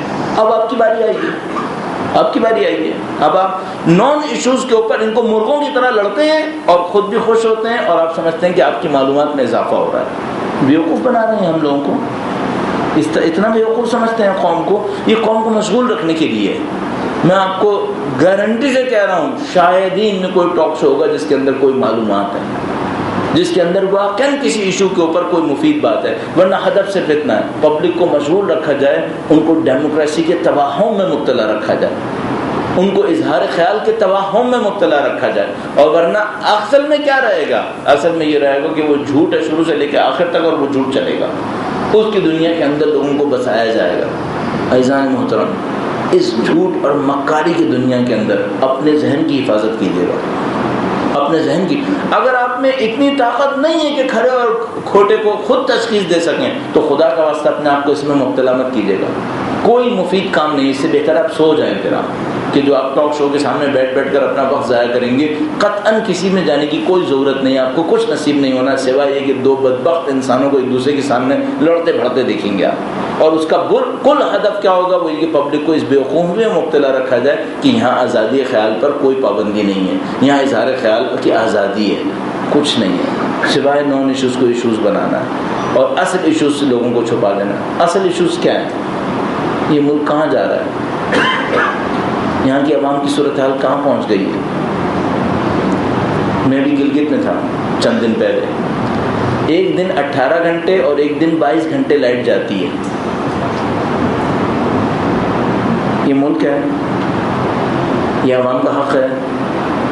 یہ اس علاقے کے اندر ہے جس کے پانی کے وسائل اتنے ہیں کہ ایک جرمن کمیٹی نے بتایا تھا یہاں 2 لاکھ میگا واٹ کا پوٹینشیل ہے, اور اس پاکستان کی پوری نیڈز 30,000 میگا واٹ ہے. پورے پاکستان کی ضرورت 30,000 میگا واٹ ہے, اور اس علاقے کے اندر پوٹینشیل 2 لاکھ میگا واٹ کا ہے. اس علاقے میں 18 گھنٹے ایک دن اور اگلے دن 22 گھنٹے لائٹ جاتی ہے. ایک دن 6 گھنٹے آتی ہے, ایک دن 2 گھنٹے آتی ہے. یہ عوام ہے, یہ کیا کیا ان لوگوں کے ساتھ؟ ذرا حساب لگائیے گا. ظاہر ہے ہم لوگ جو یہاں پر بیٹھے ہیں, میرا اپنا یہ خیال ہے کہ شاید ہم میں سے زیادہ تر وہ لوگ ہیں جن کے بجٹ پہ بہت بڑا فرق نہیں پڑتا کہ آٹا 17 روپے کا یا 30 روپے کا ہے, لیکن جس پر پڑتا ہو اس سے پوچھیں کہ مثلا کوکنگ آئل اگر مہنگا ہو جائے تو اس کے اوپر کیا گزرتی ہے, یا اگر آٹا مہنگا. یہ تو ہم لوگوں کے لیے تو یہ باتیں لگژری ہیں نا, یہ ہم لوگوں کے فالتو وقت کی باتیں ہیں, ایک دوسرے کے سامنے کر ایک دوسرے کو خوش کرنے کی باتیں ہیں. ورنہ جس کے اوپر واقعاً بیتتی ہے اس سے پوچھیں اب کیا صورتحال ہے, تو پھر وہ آپ کو داستان سنائے. میں آپ کو کہاں بتا سکتا ہوں, یا ہم لوگوں کو واقعاً کہاں احساس ہو سکتا ہے؟ اس کو پتا چلے گا نا جس کو واقعاً اپنے کبھی ایسا ہو کہ ہاں 3 میں سے اب 2 وقت کھانا کھانا, کیونکہ 3 وقت کھانا نہیں کھایا جا سکتا. یا مثال کے طور پر وہ طے کر لے کہ ہاں بھائی ٹھیک ہے 3 بچے پڑھ رہے تھے اب 2 پڑھیں گے, نہیں پڑھا سکتے ہم, کم ہے ایسے کیسے. یہ اس ملک کی صورتحال ہے. اور ابھی ہم شہروں میں ہیں, ابھی ہم اندر نہیں گئے دیکھنے کے لیے کہ مثال کے طور پر وہاں صورتحال کیا ہے, کتنے لوگ مر رہے ہیں, کیسے مر رہے ہیں. اب تو انسان پڑھتا بھی نہیں ہے کہ سوائے جان کھولنے کے اور کیا نصیب ہونا ہے انسان, کہ کس جگہ پہ لا کے کھڑا کر دیا ہے اس عوام کو. اور اب گرمیاں آ رہی ہیں, پھر ملک کا حشر پھر دیکھنے کا ہوگا. اور پبلک بیچاری مرے گی پٹے گی، اور کوئی نہیں ہے کہ ان کی مشکلات کے اوپر کوئی بنیادی حل نکال دے، ان کی مشکلات کو واقعی کسی جگہ تک پہنچا دیں کہ بھئی جو ان کی ضروریات ہیں پوری ہو جائیں۔ اور یہ جو قسم پرسی کے عالم میں پوری زندگی معطل ہو جاتی ہے اور اس کے بعد محتاجی کے ساتھ کھڑے ہوتے ہیں، ان کا کوئی حل نکلا ہے نہیں، کوئی حل نہیں نکلے گا اس نظام کے ہوتے ہوئے۔ اور ایک چہرہ جائے گا، ایک اور نیا چہرہ آئے گا، چہرے تبدیل ہوتے رہیں گے۔ اب ممکن ہے کوئی کہے بھائی حل کیا ہوگا؟ پھر کم از کم حل یہ ہے بھائی ظلم کے نظام سے توقع بند کر دیں۔ ایک ظلم کا نظام آپ کو کچھ نہیں دے گا۔ جو آپ اپنے لیے حل نکال سکتے ہیں اس حل کی طرف جانے کی کوشش کیجیے۔ آپ انڈیویجول لیول پہ کر سکتے ہیں، انفرادی سطح پہ کریں۔ میں جب وہاں پہ تھا میں نے ان سے یہی کہا دیکھو بھائی یہ حکومت نہیں کرے گی، آپ کے علاقوں میں ندی نالے بہہ رہے ہیں، آپ خود ندی نالوں کے اوپر جو چھوٹے موٹے ڈیم لگا سکتے ہو، بجلی پیدا کر سکتے ہو، خود پیدا کرنے کی کوشش کرو۔ اگر نہیں ہے ٹیکنالوجی تو ٹیکنالوجی لینے کی کوشش کرو۔ لہذا میں اتنا چڑ ہوتی ہے اب مجھے بچوں کے ساتھ سنتا ہوں کہ وہ فلاں فیلڈ کے اندر گئے جس کا کوئی زندگی کی مشکل کا حل کرنے سے کوئی تعلق نہیں ہے، صرف یہ کہ اس نظام کے اندر کسی طرح فکس ہو کر اس سے کوئی تنخواہ ملنا شروع ہو جائے، اللہ اللہ خیر صلی اللہ، صبح کو جائیں گے شام کو آئیں گے، اپنی زندگی حل ہو جائے گی۔ اور جو زندگی کی مشکلات ہیں وہ کون جھیلے گا، اس کو کون حل کرے گا، اس کا کوئی خبر نہیں۔ تو میں سمجھتا ہوں جن علاقوں کے اندر کم از کم وسائل موجود ہیں وہ اپنے وسائل کو استعمال کرنے کی کوشش کریں۔ اور آپ الحمدللہ آپ اور میں اگر ہمارے پاس مالی وسائل موجود ہیں، اگر ہمارے پاس عقل اور شعور موجود ہے، اس کو استعمال کریں اپنی زندگی کی مشکلات کو حل کرنے کے لیے، اور سبسٹینشیل حل کریں۔ مثال کے طور پر ہم لوگ بجلی جاتی ہے کیا حل کرتے ہیں؟ ہم ڈیزل جنریٹرز چلاتے ہیں، گیس جنریٹرز چلاتے ہیں، مثال کے طور پہ یو پی ایس کام کر لیتے ہیں۔ یہ واقعا مشکل کا حل ہے؟ صرف کاسٹ بڑھا رہے ہیں، صرف ملک کی کاسٹ بڑھا رہے ہیں، ملک کے وسائل کو اور زیادہ خرچ کر رہے ہیں، اور تو کچھ نہیں کر رہے ہیں۔ جبکہ اتنی آلٹرنیٹ چیزیں موجود ہمارے پاس ہو سکتی ہیں، لیکن ہم نے ان ٹیکنالوجیز پہ کام نہیں کیا، لہٰذا وہ اتنی مہنگی ہیں کہ ہماری دسترسی میں نہیں آ رہے۔ کیوں کام نہیں کرتے ان کے اوپر؟ کیوں جدوجہد نہیں کرتے کہ اپنے پاؤں پہ کھڑے ہونے کے لیے کچھ تو ہو ہمارے پاس؟ اور خدا نے کیا کم دیا ہے اس ملک کو، تعجب ہوتا ہے واقعا اتنا خدا نے متعلق کے ذخائر اس ملک کے اندر موجود ہیں، تمام تر مشکلات کے باوجود بدقسمتی سے استعمال نہیں ہوتے۔ بہرحال ہم لوگ اس شعور تک شاید نہیں پہنچ پائیں کہ جب ہم اپنے وسائل کو صحیح طریقے سے استعمال کرنے کی کوشش کریں اور صحیح جگہ تک اس کو پہنچانے کی کوشش کریں۔ خدا انشاءاللہ اس شعور سے ہمیں مالا مال فرمائے۔ میں اپنے عرائض یہاں پر اختتام پذیر کرتا ہوں اور آپ کے سوالات کے ذریعے انشاءاللہ اس گفتگو کو آگے بڑھائیں گے۔ درود بھیجے گا محمد و آل محمد پر۔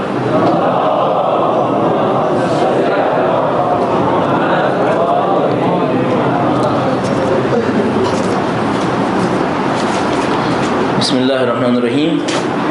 لکھا ہے ہم وحدت کے نام پر سعودی عرب کو کچھ نہیں کہتے، لیکن وہ کھلم کھلا شیعوں پر مذہب تشیع کے خلاف کام کرتا ہے۔ کیا یہ وحدت ہے جو ہم اور ہمارے علماء نہیں بولتے یا بزدلی؟ کس نے کہا کہ نہیں بولتے؟ کون نہیں بولتا؟ مثلا کسی کو سعودی عرب سے، حتیٰ اہل سنت کو نہیں پتا سعودی عرب کون ہے۔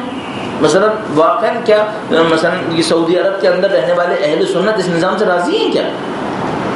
یا پاکستان میں رہنے والے اہل سنت اس نظام سے خوش ہیں کیا؟ پاکستانیوں کو نہیں پتا۔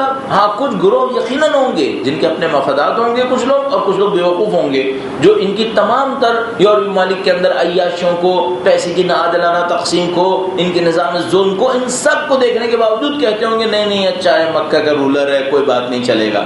ممکن ہے کچھ ہوں گے یقیناً، لیکن ایک عام اہل سنت کیا وہ نہیں دیکھتا کہ یہ حق ہے؟ کیا دین اسلام نے یہ لکھا ہوا ہے کہ ایک شاہی خاندان ہو جس کا خرچہ پورے ملک کے وسائل سے مثلا 8 بلین ڈالر ایک شاہی خاندان کا خرچہ ہو؟ یہ کیا انصاف ہے؟ یہ کون سا انصاف ہے کہ وہ دنیا کے عظیم الشان ترین محلوں کے اندر رہ رہے ہیں اور ان کی اپنی آبادی بعض علاقوں کے اندر مصیبتوں سے دوچار ہے، یا مسلمانوں کا پیسہ اس طرح سے برس رہا ہے ان کے اوپر، اور وہ شاہی خاندان اپنے کس لگژریز کے اندر رہ رہے ہیں اور باقی مسلمان قسم پرسی کے عالم میں بھوکے مر رہے ہیں؟ کیا ایک عام سنت اہل سنت کو نہیں پتہ یہ بات؟ نہیں پتہ ہے۔ میں نے عرض کیا کچھ مفادات کی خاطر چپ ہے اور کچھ کو واقعاً خبر ہی نہیں ہے، کچھ بے خبری کے اندر مبتلا ہوئے، اکثر کو پتہ ہے۔ ہمت کی کمی ہے کہ بعض اوقات ہم لوگ دب جاتے ہیں، اور ہمارا نظام تو خاص کر اس لیے دبے گا کہ ان کے بہرحال بعض اشاروں اور بعض ٹکڑوں کے اوپر پل رہا ہے، اور اس کی خاطر وہ تمام کی تمام چیزیں تحمل کریں گے۔ ابھی پتہ نہیں کتنی چیزیں انسان پڑھتا رہتا ہے، دیکھتا رہتا ہے، سنتا رہتا ہے، اور اس کے بعد تعجب کرتا ہے کہ کتنے کم عقل، کتنے بے وقوف قوم ہے اور اپنے مفادات کے اندر کتنے احمق ہیں کہ ان کو کچھ احساس نہیں ہے کہ اپنے مستقبل کے لیے بھی کچھ سوچنا ہے، کم از کم اس ملک کے مستقبل کے لیے، اس کی عوام کے لیے کچھ سوچنا ہے۔ بہرحال لیکن ایسا نہیں ہے کہ لوگوں کو نہیں پتا، کافی لوگوں کو پتا ہے، کچھ گروہ ایسے ہیں جو نہیں بولیں گے اور وہ خاموش رہیں گے۔ جہاں تک مسئلہ اس معاملے کو شیعہ اور سنی کے رنگ میں کہنے کا ہے، ہاں یہ کہ اگر ہم اس کو صرف شیعت کے عنوان سے دیکھیں گے تو وہ اپنی اہل سنت پن کو دکھائیں گے اور وہ اس کو اس انداز میں لے کر آئیں گے کہ فرقہ واریت کا رنگ بن جائے گا۔ یعنی مثال کے طور پر وہ یہ دکھائیں گے کہ مثلا بحرین کی جو عوام ہے وہ شیعہ ہیں اور بحرین کا جو رولر ہے وہ سنی ہے، اور ایک شیعہ سنی حکمران کو مار رہا ہے، اس لیے سنی حکمران جمع ہو کر ایک دوسرے کا ساتھ دے رہے ہیں۔ ان کے لیے آئیڈیل سینیریو یہی ہے، وہ اس سینیریو کو اس طرح سے رکھنے کی کوشش کریں گے اور وہ کبھی بھی نہیں چاہیں گے کہ اس کو اس انداز سے دیکھا جائے کہ 80% عوام ہے جو اپنے حکمران سے خوش نہیں ہے۔ اگر آپ نے نوٹ کیا ہو تو بحرینی مسلسل کوشش کر رہے ہیں کہ وہ کہہ رہے ہیں لا شیعہ ولا سنیہ بحرینیہ، کہ وہ بحرین کی طرف اصرار کر رہے ہیں، نہ شیعہ اور نہ سنی کی طرف۔ کیوں؟ کیونکہ وہ نہیں چاہتے کہ اس کو فرقہ واریت کا رنگ نہیں دیا جائے۔ لیکن ظاہر ہے کہ وہ جو کفر کا نظام ہے، ظلم کا نظام ہے، وہ اس کو فرقہ واریت کا رنگ دے کر اس کو ختم کرنے کی کوشش کرے گا۔ جس طرح عراق میں پاکستان کے افواج بھیجنے کی کوشش کی گئی تھی، اگر اسی طرح بحرین میں بھیجنے کی کوشش کی تو اس وقت ہم کچھ نہیں کر سکیں گے۔ تو ابھی سے اس کی تیاری نہ کی جائے، کیونکہ سعودی کے حکمران بھی امریکہ کے غلام ہیں، پاکستان کے حکمران بھی۔ آپ بالکل صحیح کہہ رہے ہیں، عین ممکن ہے کہ یہ کام کریں، لیکن اتنا ان کو بھی پتہ ہے کہ میں نے عرض کیا پاکستان کے عوام کے اندر پھر کچھ اثر ہے، ان کو پتہ ہے یہ ایسا اتنی آسانی سے نہیں ہو پائے گا۔ ہاں، بحرین کی فوج کے اندر بے تحاشا پاکستانی ہیں، یقینی طور پر میں اپنی آنکھوں سے دیکھ چکا ہوں، اور سب جانتے ہیں اس کو، میں کون ہوتا ہوں کہ میں کہوں کہ میں دیکھتا ہوں، سب جانتے ہیں اس بات کو کہ بحرین کی فوج بھری پڑی ہے پاکستانیوں سے، جو انہوں نے یہاں سے اس قسم کے لوگ لے کے گئے جن کو کچھ انسانیت کی خبر نہیں ہے، وہ انسانیت کے اوپر ظلم و ستم کرنے میں آزاد ہیں۔ تو لیکن اگر پاکستانی فوج اس کو ریگولر بھیجے تو ان کو پتہ ہے فوج کے اندر بھی بہت سارے ایلیمنٹس ہیں، بہت سارے اختلافات ہو سکتے ہیں، تو اس خاطر اس کام کو وہ نہیں کریں گے۔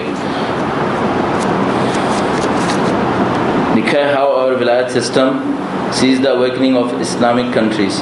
رہبر معظم کی طرف سے متعدد بیانات آئے اور مجھے کچھ سمجھ میں نہیں آتا، بعض لوگ یا تو جانتے نہیں ہیں یا بلا وجہ میں ایک فتنہ کرنے کی کوشش کرتے ہیں۔ مثلا چند دن پہلے میرے پاس ایک SMS آیا کہ پوری دنیا میں بیداری کی تحریک گونج رہی ہے، پتہ نہیں کیا ہو رہا ہے، اور ہمارے مراجع خاموش بیٹھے ہیں۔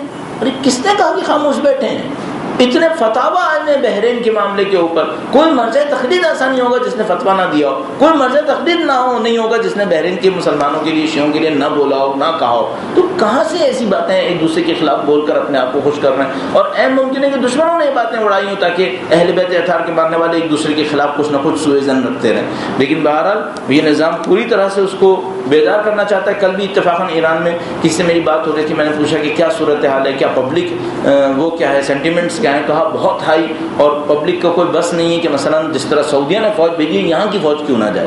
وہاں کے جو عوام ہیں ان کی بھی خواہش ہے کہ نہیں، جس طرح سعودی عرب نے فوج بھیجی ہم بھی اپنی فوج بھیجیں۔ یہ بھی میں عرض کرتا چلوں کہ بحرین کا سابقہ ایرانی ہے، بحرین سابقہ میں ایران کا حصہ تھا، اور البتہ ظاہر ہے کہ یہ کافی پرانی بات ہے، لیکن بہرحال اگر سابقوں کو ڈھونڈا جائے تو بحرین کا سابقہ ایرانی ہے۔ اسی وجہ سے بحرین کے اندر جو ہے وہ اس حد تک اہل بیت اطہار علیہ السلام کے ماننے والے بھی موجود ہیں، اور بحرین کے جو علاقائی لوگ ہیں وہ سعودی عرب کے مشرق کے اندر مکمل آبادیاں انہی کی ہیں، اور وہ تیل کا بھرپور علاقہ ہے، اور یہ ایک مصلحت ہے جس کی وجہ سے سعودی نظام وہاں پہنچا ہوا ہے کہ اگر بحرین میں اپرائزنگ ہوتی ہے تو مشرقی حصہ سارا وہی بحرینی ہے جو سعودی عرب کے اندر موجود ہیں، وہ بھی کھڑے ہونے کی کوشش کریں گے، اور وہ سارا آئل رچ ایریا ہے، اور وہ سعودی عرب کے ہاتھ سے نکل گیا تو پھر سعودی عرب کے پاس کچھ نہیں رہے گا۔ تو یہ سب ظلم و ستم کریں گے اپنے مفادات کے تحفظ کے لیے۔ لکھا ہے اینی اسپیسیفک کوٹ اور اسپیچ آف رہبر اینڈ ادر مراجع، جا کے کسی بھی ویب سائٹ کو دیکھ لیجیے، مثلا presstv.com ٹائپ ٹائپ کے چلے جائیے، کہیں تھوڑا سا سرچ کر لیجیے، آپ کو مل جائے گا۔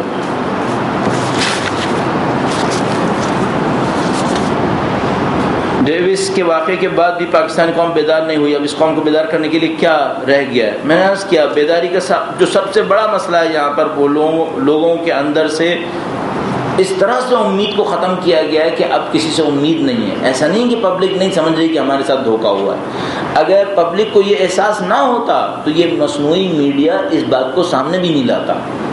اس مصنوعی میڈیا کا کام یہ ہے کہ پبلک کے اندر جو جذبات بنے ان کو میڈیا کے ٹاک شوز کے ذریعے ٹھنڈا کر دے۔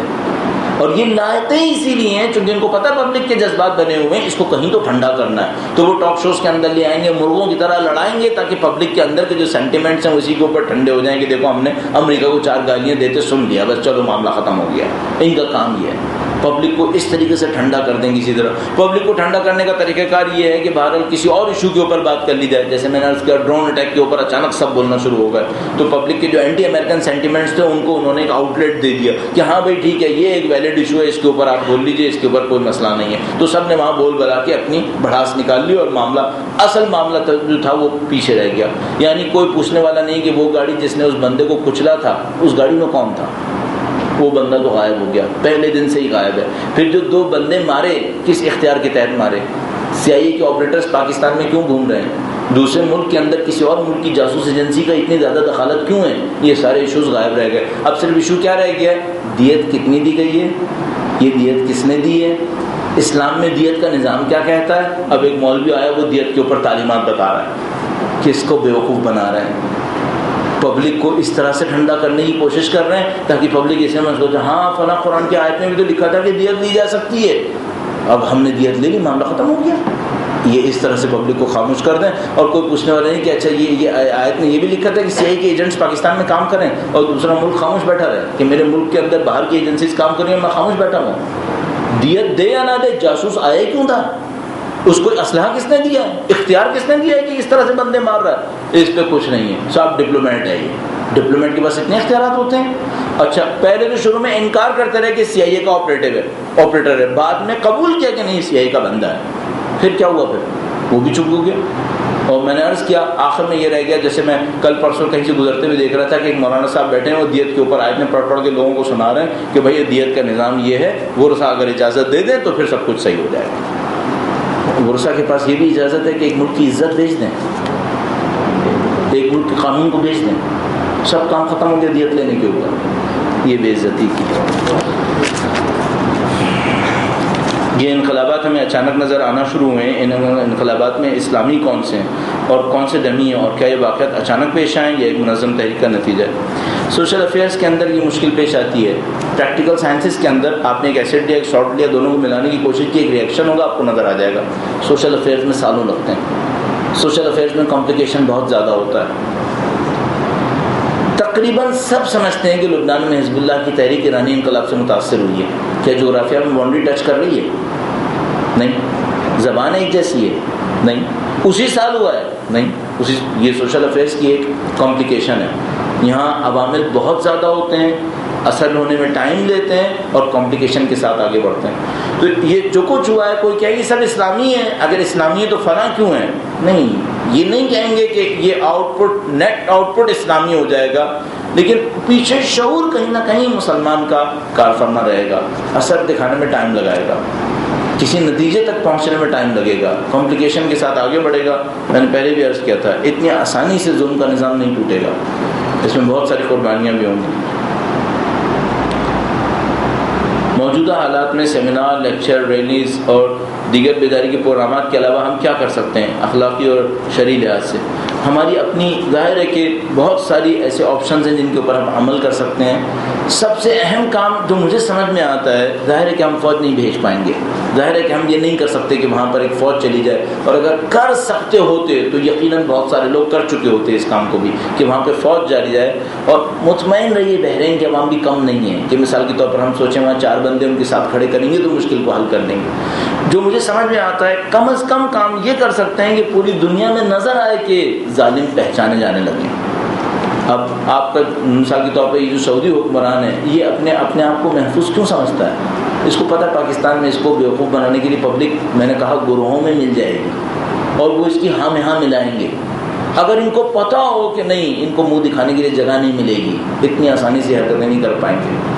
بدقسمتی سے جہالت نے اس طرح سے ان کو تحفظ دیا ہوا ہے کہ اپنے کام کو کر لیں گے، مفادات نے لوگوں کو گھیر لیا ہے تو یہ اپنی حرکتیں کرتے رہیں گے، لوگ رد عمل نہیں دکھائیں گے۔ کم از کم اتنا ہو جائے کہ ان کو سمجھ میں آئے کہ یہ ظالمانہ نظام اتنی آسانی سے لوگوں کو بیوقوف نہیں بنا پائے گا۔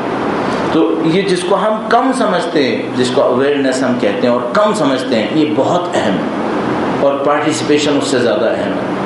ایک حصہ ہے اویئرنیس کا، اور ایک دفعہ ہوتا ہے ہم لوگ اویئر ہوتے ہیں اور اپنے بیڈ رومز میں چلے جاتے ہیں، اویئر ہوتے ہیں اور اپنے ڈائننگ رومز میں بیٹھ جاتے ہیں، اور ایک دفعہ ہوتا ہے اویئر ہوتے ہیں اور میدان کے اندر اتر کے کچھ کرنے کی بھی کوشش کرتے ہیں۔ ایک حصہ اویئرنیس ہے، دوسرا حصہ پارٹیسپیشن، اور جب تک یہ دونوں حصے جمع نہیں ہوں گے، اور بدقسمتی یہ ہے کہ ہمارے ہی کچھ ہم سے یہ کہہ رہے ہوں گے ان ریلیز کا کوئی فائدہ نہیں ہے، بلا وجہ میں اپنا گلا خراب مت کرو، وہ ظلم تو وہ کرتا رہے گا، تم گھروں میں بیٹھو، اور بیوقوفوں کی طرح گھروں کے اندر بٹھا کر جو تھوڑا بہت آواز اٹھنے کا امکان ہے اس کو بھی ختم کر دو، تاکہ ظالموں کے سامنے کوئی موقع ہی نہ رہے کہ مثلا ظالم بھی ڈرے کہ کوئی آواز اٹھانے والے ہیں۔ تو یہ بدقسمتی سے ہمارے درمیان بھی کچھ ایسے لوگ اپنی اپنی باتیں کرتے رہیں گے۔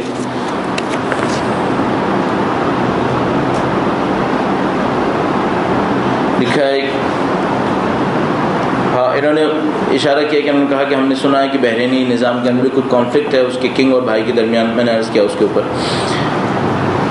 لکھا ہے وین وڈ عبداللہ آف سعودیہ ول ڈائی، بھائی کیا میں ملک الموت ہوں کہ مجھے پتا ہو کہ وہ کب مرے گا؟ میرے پاس میں ہوتا تو میں ابھی نہیں مار دیتا اس کو، جا کے میرے پاس میں کہاں ہے؟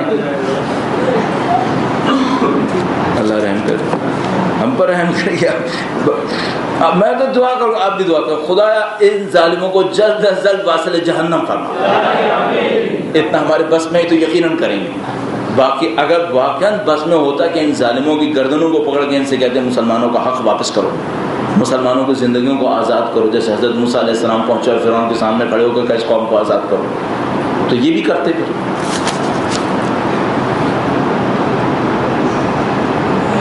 انہوں نے لکھا ہے what to do for Bahrain, responsibilities being a younger at any level, from where real news and views for knowledge۔ اب آخری پوائنٹ کے اوپر بات کرتا ہوں، پہلے دو پہ بات کر چکا۔ اصل معلومات کہاں سے لی جائے؟ بہت سارے چینلز ہیں دنیا کے اندر جو اپنے اپنے کام کو اپنی اپنی مصلحتوں کی خاطر کر رہے ہوتے ہیں۔ اچھا، ہر چینل کا میرا مطلب ٹیلی ویژن چینل نہیں ہے، یعنی ریسورسز، ہر سورس یا ریسورس کی اپنی مصلحت ہوتی ہے، اس کے اندر رہتے ہوئے وہ اپنے کام کو کر رہا ہوتا ہے۔ اگر آپ تھوڑی سی ہوشیاری استعمال کریں اور مختلف آراء کو ایک دوسرے کے ساتھ ملانے کی کوشش کریں، جیسے کہ مولانا نے فرمایا کہ آراء کے ٹکرانے سے حقیقت ظاہر ہوتی ہے۔ مثال کے طور پر ایک ویب سائٹ ہے، اب ایک گروپ ہے جو کام کرتا ہے جس کو کاؤنٹر کرنٹ کہتے ہیں، کاؤنٹر کرنٹ، اگر آپ اس کو سرچ کریں تو آپ کو ان کی ویب سائٹ مل جائے گی۔ ان کے پاس کچھ چیزیں ہوتی ہیں، اچھی چیزیں ہوتی ہیں، ایک نیوز لیٹر بھی ایشو کرتے ہیں، ہر دوسرے تیسرے نہ آتا ہے، اس کے اندر اچھے آرٹیکلز ہوتے ہیں۔ مثال کے طور پر جیسے ابھی ایرانی میڈیا ہے اور press.tv.ir ہے، وہ کچھ نہ کچھ اپنے کام کو کرتا رہتا ہے۔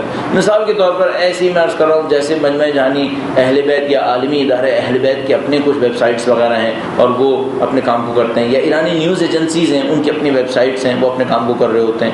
اسی طریقے سے مختلف ریسورسز ہیں جو انڈیپینڈنٹلی اپنے کام کو کر رہے ہوتے ہیں۔ کچھ رائٹرز ہیں، میں جیسے بہت تعریف کرتا ہوں رابرٹ فسک کی، رابرٹ فسک بہت اچھا رائٹر ہے، اچھا لکھتا ہے، اس نے بحرین کے اوپر بہت اچھے آرٹیکلس لکھے ہیں۔ وہ دی انڈیپینڈنٹ جو انگلش انگریزوں کا اخبار ہے، انگلینڈ کا اخبار ہے، اس کے اندر لکھتا ہے، اور اس کے آرٹیکلس وغیرہ بہت زیادہ ڈان میں بھی چھپتے ہیں، ڈان میں بھی چند دنوں کے بعد رابرٹ فسک کا کوئی نہ کوئی آرٹیکل آتا ہے۔ تو یہ وہ لوگ ہیں جن کو ڈھونڈنا پڑتا ہے، کچھ ویب سائٹس کے اوپر سرچ کریں تو آپ کو کہیں نہ کہیں کچھ نظر آئے گا۔ اوور آل عرض کروں گا، کچھ نہ کچھ ایسا کیجئے کہ جو کرٹکس ہیں ان تک آپ کی دسترسی رہے، جو موجودہ نظام کے کرٹکس ہیں۔ مثلا کاؤنٹر کرنٹ مسلمان نہیں ہے لیکن نظام پر کرٹیسزم ہے اس کا۔ مثلا ایرانی مسلمان بھی ہے، مومن بھی ہے، نظام پر ان کا کرٹیسزم بھی ہے۔ رابرٹ فسک نہ مسلمان ہے نہ کچھ ہے لیکن اس کا نظام پر کرٹیسزم ہے۔ تو جو کرٹکس ہیں ان تک پہنچنے کی کوشش کریں، ان کی باتوں میں آپ کو وہ حقیقتیں کہیں نہ کہیں نظر آنا شروع ہو جائیں گی اور ان کے افکار سے آپ استفادہ کر پائیں گے۔ لیکن ہمیں کس فیلڈ میں جانا چاہیے جس میں جا کر ہم اپنی قوم کی مدد کر سکیں؟ 10ویں دفعہ اس کے اوپر بات ہوئی ہے۔ کوئی بھی ایسی چیز لے لیجیے جس سے زندگی کی کچھ مشکلات کو آپ حل کر سکیں۔ مثال کے طور پر اگر انرجی واقعاً ایک ایشو ہے، ہم لوگ آلٹرنیٹ انرجی میں کیوں نہیں جاتے؟ پاور جنریشن کے اندر کیوں نہیں جاتے؟ تاکہ ہم کوئی مشکل تو حل کر سکیں۔ اتفاقاً ابھی کچھ دن پہلے میں اسلام آباد میں تھا گلگت سے واپسی پر، تو وہاں پہ ایک صاحب سے ملاقات ہوئی جو پاکستان میں کچھ انہوں نے آلٹرنیٹ انرجیز کی کچھ چیزوں کو انہوں نے امپورٹ کرنے کی کوشش کی، ونڈ مل وغیرہ۔ البتہ انہوں نے کراچی کی مارکیٹ کو اتنا زیادہ ٹچ نہیں کیا تھا، تو مجھ سے کہنے کہ کراچی کے بارے میں آپ کیا کہتے ہیں؟ میں نے کہا بھائی اکا دکا ونڈ مل لگی ہیں کہیں کہیں۔ کہنے لگا اچھا، میں تو سمجھ رہا تھا کراچی میں بہت جگہ ونڈ ملز لگی ہوں گی۔ ہمارے پاس بہت ہوا ہے، اتنی ہوا پہ ونڈ ملز اچھی چل جاتی ہیں. بہت سارے ریجنز کراچی کے ایسے ہیں جہاں ٹھیک ٹھاک ونڈ ملز چل سکتی ہیں، لیکن ہم نہیں کرتے، اس کے اوپر انویسٹمنٹ نہیں کر رہے. اور اس کے بعد زمین و زمان کو برا بھلا کہتے رہیں گے جب لائٹ جلے گی اور جنریٹر چلائیں گے، اس کے اندر ڈیزل کھپائیں گے، گیس چلائیں گے، سارے کام کریں گے. لیکن بھائی جو ہو سکتا ہے وہ کیوں نہیں کر رہے؟ اس کے اوپر محنت کریں، اس انرجی کے اوپر. یہ آلٹرنیٹ انرجیز کا جو ایشو ہے یہ اتنی مہنگی نہیں ہے، یہ یہاں پہ بنی ہوئی ہے اتنی زیادہ مہنگی، ورنہ حقیقت میں اگر جا کر اس کے واقعاً اس کے اوپر تحقیق کریں، کام کریں، اتنی زیادہ مہنگی چیز نہیں ہے یہ. لہٰذا مثال کے طور پر اب جو کچھ پارٹیز نئے جو اپنے پرائس کا شیڈول لے کر آ رہے ہیں وہ اس سے کہیں سستا ہے جو پہلے ہوا کرتا تھا. اور میں سمجھتا ہوں بہت ساری ایسی چیزیں حل کرنے کے قابل ہیں. جیسے میں نے عرض کیا کہ جن علاقوں کے اندر پانی موجود ہے اور پانی وہاں پہ واقعاً بہہ رہا ہے، بہتے ہوئے پانی سے بجلی بنتی ہے، بہت دنیا کے سادہ ترین اصولوں سے بنتی ہے، تو کیوں استعمال نہ کیا جائے اس کو؟ لیکن بدقسمتی ان فیلڈز میں ہمارے پاس کوئی رجحان نہیں ہے. اچھا کیوں رجحان نہیں ہے؟ اس میں تنخواہ نہیں ہے، اور ہم لوگ کا جتنا کیریئر کا چوائس ہے وہ سارا کا سارا ایک ہی چیز کے اوپر گھومتا ہے، تنخواہ کہاں سے ملے گی؟ اس نے ہمارے ذہنوں کو اجیر کر دیا ہے، بالکل بند کر دیا ہمارے ذہنوں کو، ہمیں نوکری کا غلام بنا کے رکھ دیا ہے، اور نوکری نوکری نوکری، اس کے سوا کوئی دماغ میں چیز نہیں رہے گی. تو بھائی اگر ایسے ہوگا تو پھر مشکل کوئی حل نہیں کر پائے گا، ان مشکلات میں ہم پھنستے چلے جائیں گے. نتیجہ یہ کہ اب اتنے سمجھ نہیں آتا کیا بولوں، کتنی دفعہ بولوں اور کیا کرنا چاہیے. مثلا کہتے ہیں یہاں پہ جو بھینس کالونی ہے 2.5 لاکھ سے زیادہ بھینسیں ہیں، 2.5 لاکھ سے زیادہ بھینسیں. یہ جو 2.5 لاکھ بھینسیں ہیں ان کے ایک بھینس کے گوبر سے 30% اس کے ویٹ کے حساب سے 30% گیس بنائی جا سکتی ہے، جس کو بایو گیس کہتے ہیں. اس گیس سے آپ بجلی جنریٹ کر سکتے ہیں. اس کے بعد جو اس کا ویسٹ ہوگا وہ بھی ایک فرٹیلائزر بنے گی جو آپ کے ملک کی ضرورتوں کو پورا کرے گی، اور کیمیکل فرٹیلائزر نہیں ہوگی، وہ نیچرل فرٹیلائزر ہوگی. دنیا کی بہترین فرٹیلائزر میں سے ایک فرٹیلائزر ہے. ان سب کے باوجود 2.5 لاکھ بھینسوں کا گوبر ٹھکانے لگانے کے لیے بھینس والے ٹرک کو پیسے دیتے ہیں کہ اس کو لے جاؤ کہیں ڈمپ کرو، اور اس کو بایو گیس نہیں بناتے.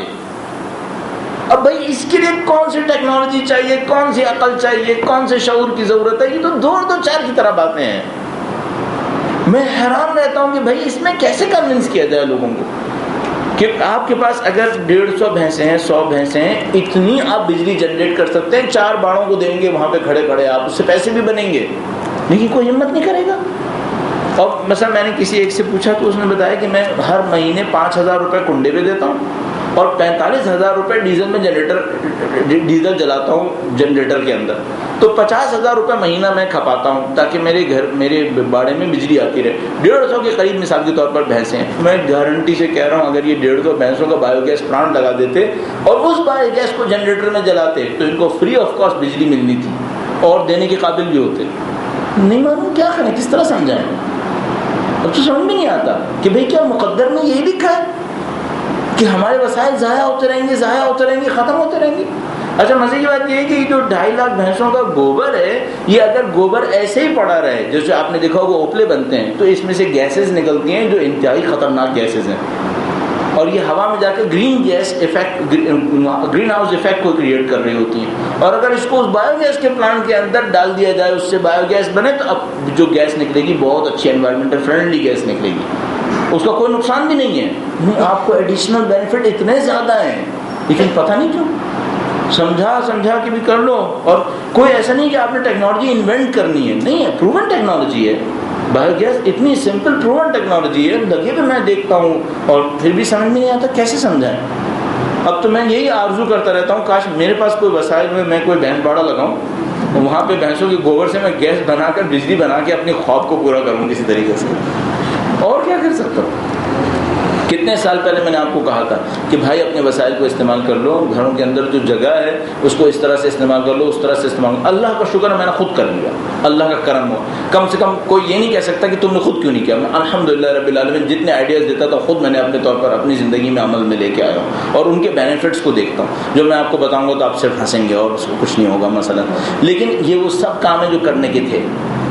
میں اپنے گھر میں کام کرنے والی جو ملازمہ ہیں ان کو دیکھتا ہوں، ان کا بچہ مریض ہے. بھائی تمہارا بچہ مریض کیوں ہے؟ اس کے پاس کھانے کو نہیں ہے. تم مرغیاں کیوں نہیں پال لیتے؟ بھائی مرغیاں پال لو، کم سے کم مرغیاں پالو کہ روزانہ ایک انڈا تو مل جائے گا. اس بچے کو جو تم نے میل نیوٹریشن میں مارا ہوا ہے کم سے کم روزانہ کا ایک انڈا تو کھا لے گا. یہ نہیں کریں گے. کیوں بھائی؟ کیا ہونا ہے؟ کیا مصیبت آ گئی ہے؟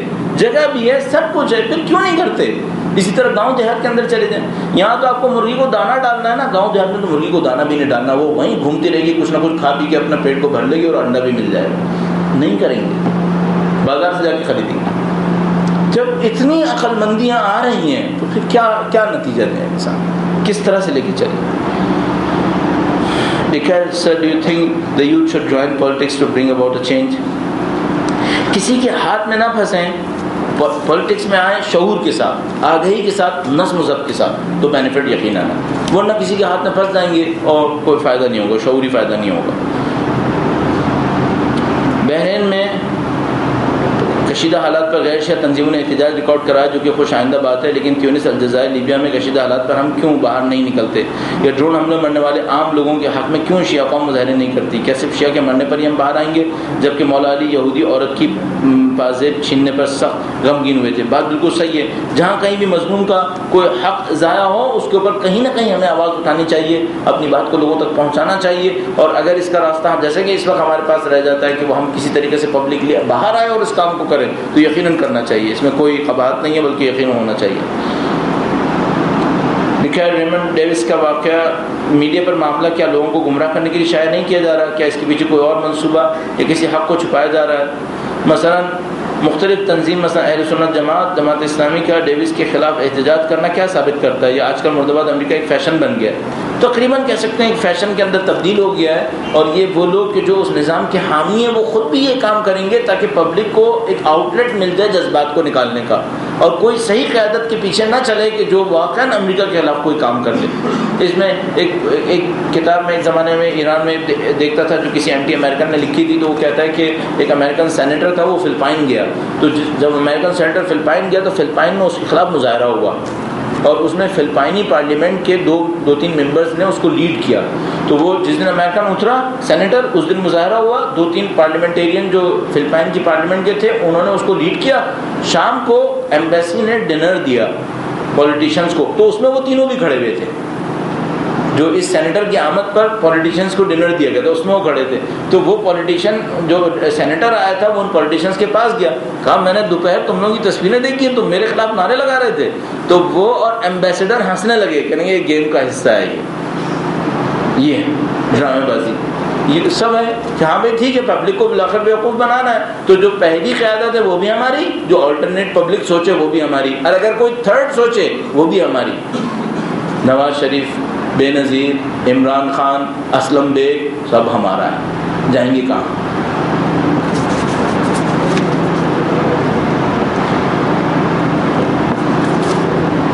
آپ نے فرمایا کفر کی حمایت سے کیا لکھا ہے، تحریکات مشکوک ہو جائیں گی، لیبیا میں امریکی مداخلت اور بیان بازی کر رہا ہے، اس تحریک کی حقیقت کیا ہے؟ ہر ملک کے اندر مفادات ہوتے ہیں، میں نے پچھلی دفعہ آپ کی خدمت میں عرض کیا تھا، لیبیا کے پاس دنیا کا صاف ترین آئل ہے، یعنی ایک ایسا آئل ہے کہ جو جب کنویں سے نکلتا ہے تو اس کو آپ ڈائریکٹ پیٹرول کی ٹنکی میں لگائیں اور اس کے بعد اس سے گاڑی چلانا شروع کر دیں، ریفائنری کی بھی ضرورت نہیں ہے ان کو، ان کا آئل اتنا زیادہ پیوریفائڈ آئل ہوتا ہے، تو کس کی نیت اس کے اوپر خراب نہیں ہوگی، کس کی نیت نہیں ہوگی خراب۔ اور وہ جو قذافی ہے وہ بارگین کرنے کا ماہر ہے، 41 سال سے اس نے کام یہی کیا ہے، اس کام کا استاد ہے وہ، تو وہ جہاں کہیں دیکھتا ہے کہ میری کوئی جان اب خطرے میں ہے، اب بچنے کا کوئی امکان نہیں، تو وہ بارگین میں کچھ نہ کچھ دیتا ہے، معاملے کو حل کرنے کی کوشش کرتا ہے۔ ایک موقع آتا ہے جب بارگین کے لیے کچھ نہیں بچتا، جب بارگین کے لیے کچھ نہیں بچتا، میرا اپنا ایک خیال ہے کہ شاید وہ ٹائم آ گیا، لیکن ذرا سا آپ واقعات کے ذریعے کچھ شباہتیں دیکھے گا۔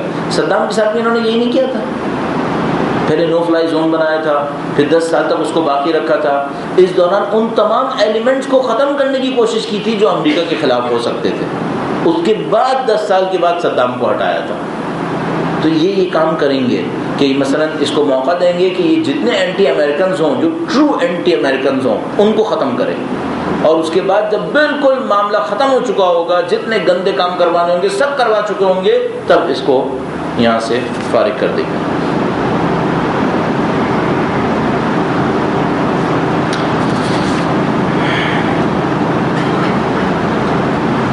اگر آپ یہ کہتے ہیں کہ امریکہ باطل کا ساتھ دیتا ہے، باطل کا ساتھ نہیں دیتا، باطل کا سرغنہ ہے، باطل کا ساتھ دینے کا مطلب یہ ہے کہ باطل کہیں اور ہوگا، امریکہ کہیں نہیں ہے، باطل کا سرغنہ ہے۔ امام خمینی کہتے تھے شیطان بزرگ ہے یہ، نہ کہ شیطان کا ساتھ دیتا ہے۔ تو لیبیا اور مصر میں باغیوں کا ساتھ دینا غلط ہے، کیا ان کی بغاوت غلط ہے؟ یہ وہ کمپلیکیشن ہے جو میرے اور آپ کے سامنے آتا ہے۔ ایک گروپ اٹھے گا حق کی بات کے لیے، لیکن ارادہ کرنے والے کچھ اور لے رہے ہوں گے، اپنے مفادات کو پورا کرنے والے کسی اور طرح سے پورا کر رہے ہوں گے۔ یہ بالکل ایسا ہی ہے جیسے پاکستان کے اندر بہت ہوا تھا ایک زمانے میں کہ جہاں کہیں کوئی مثال کے طور پر صدر ہے وہ وزیر اعظم سے خوش نہیں ہے، اس کو برطرف کرنا چاہتا ہے، تو وہ کیا کرے گا؟ کشمیر کا شوشہ شروع کرے گا، ملک میں نامنی پھیلائے گا، وزیر اعظم کو برطرف کر دے گا، کیا کہ تمہاری وجہ سے ملک سارا نامنی میں مبتلا ہو گیا۔ اب وہ جو بیچارے کشمیر کے حق میں آواز اٹھا رہے ہیں، کیا وہ کوئی اعلی کار ہیں؟ نہیں، وہ اعلی کار نہیں ہے، وہ پرخلوص کام کر رہے ہوتے ہیں، لیکن اپنے شعور کی کمی کی وجہ سے کسی کے ہاتھ میں کھیلے جا رہے ہوتے ہیں۔ ایسا نہیں کہ یہاں پیسے دے کے کام کروایا جاتا ہے، یہاں لوگوں کو بیوقوف بنا کے کام لیا جاتا ہے اور اس طرح سے بیچارے پھنس جاتے ہیں۔ لکھا ہے کہ عالمی سیاسی تحریکیں ظہور امام کے لیے نشانیاں ہیں۔ ہاں بالکل نشانیاں اس عنوان سے ہیں کہ جتنی زیادہ بیداری بڑھے گی عوام کے اندر، ظلم کے خلاف نفرت بڑھے گی، حق کا ساتھ دینے کی جرأت آئے گی، اتنا ہی ہم امام کی تشریف آوری سے انشاءاللہ نزدیک ہوتے جائیں گے۔ ان کی ذات پر درود بھیجے گا محمد و آل محمد۔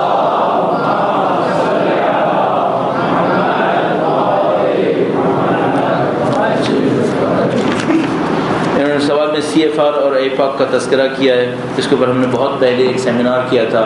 سی F R council on foreign relations اور ایپاک جو ہے وہ American Israel public affairs committee. اگر آپ اس کی ویب سائٹس وغیرہ پہ دیکھیں تو آپ کو ان کے بارے میں پتہ چلے گا۔ لکھا ہے کیا پاکستان میں اسلامی انقلاب آنا ممکن ہے؟ اگر انقلاب آ جائے تو کیا ہم شیعہ محفوظ ہوں گے؟ ہم لوگ جب بھی اسلامی انقلاب کی بات کرتے ہیں ہمارے ذہن میں فضل الرحمان آ جاتا ہے۔ یہ کس نے کہا کہ فضل الرحمان اسلامی انقلاب لے کر آئے گا؟ یہ طالبانی انقلاب لا سکتا ہے، اسلامی انقلاب نہیں آئے گا۔ اگر آپ اسلامی انقلاب کی بات کر رہے ہیں تو میں آپ کو گارنٹی سے کہہ رہا ہوں اسلام فضل الرحمان نہیں ہے، اسلام کہیں خوبصورت ہے فضل الرحمان کے جیسے مقابلے میں۔ اگر اسلامی انقلاب کی بات کر رہے ہیں تو وہ لوگ ہوں گے جو مسلمان ہوں گے، جن کا دین امپورٹنٹ ہوگا، جو اپنے دین کے لیے اللہ کی بندگی کی طرف جائیں گے، نہ کہ وہ لوگ ہوں گے جن کو سوائے اپنے مفادات کی کوئی کسی چیز کی پرواہ نہیں ہوگی۔ تو آپ اسلامی انقلاب کے نام پر کیوں ڈریں؟ اسلامی انقلاب وہ حل ہے جو ہمارے کام کی تمام ہماری مشکلات کا ایک سچا حل ہے، لیکن اسلامی انقلاب نہ کہ طالبانی انقلاب۔ ایران اور حزب اللہ بحرین کے عوام کے لیے دفاع کے لیے اسلحہ پرووائڈ کیوں نہیں کرتے؟ یہ بڑا کوشچن ہوتا ہے، وہ یہ کہ اگر آپ پبلک کو اسلحہ دیں گے رد عمل میں کیا ہوگا؟ رد عمل میں کیا ہوگا؟ مثلا کیوں فلسطینی عرصے تک پتھر برساتے رہے؟ اسلحہ کیوں نہیں استعمال کیا؟ بحرین کے لیے تو شاید ہم یہ کہیں گے ان کی حکومت نے محاصرہ کیا ہوا ہے اور وہ کہیں اسمگلنگ بھی نہیں ہونے دیں گے، یہ نہیں ہونے دیں گے، وہ نہیں ہونے دیں گے، وہاں عجیب مسائل ہیں۔ یعنی مثلا عالم یہ ہے کہ اگر وہ لوگ قمع استعمال کرتے ہیں تو اگر وہ مثلا چھری استعمال کریں گے، تلوار استعمال کریں گے کسی کام کے لیے، اس کا بھی گورنمنٹ لائسنس دے گی، اگلے دن جا کے جمع کروانا ہے۔ میں ایک دفعہ بحرین میں تھا تو میں ایک بحرینی دوست سے بات کر رہا تھا، اس سے دوستی ہو گئی تھی، وہ گھر لے گیا تو میں نے اس سے پوچھا کہ تم لوگوں کے ساتھ مشکل کب تک چلے گی؟ کہنے لگا ہمارے ساتھ عالم یہ ہے کہ اگر کسی کے گھر میں 6 انچ کا چاقو بھی ہو جاتا تو فوج پہنچ جاتی ہے کہ اتنے بڑے چاقو سے کیا ارادہ ہے، یہ مشکل ہے۔ اچھا اگر اسلحہ دے دیں تو مسئلہ حل ہو جائے گا؟ نہیں ہوگا۔ جتنا بھی اسلحہ دیں گے کیا فوج سے زیادہ دیں گے آپ؟ ظاہر ہے کہ نہیں۔ پبلک کو خود اپنی جان کی قربانی کے ساتھ آگے آنا پڑے گا۔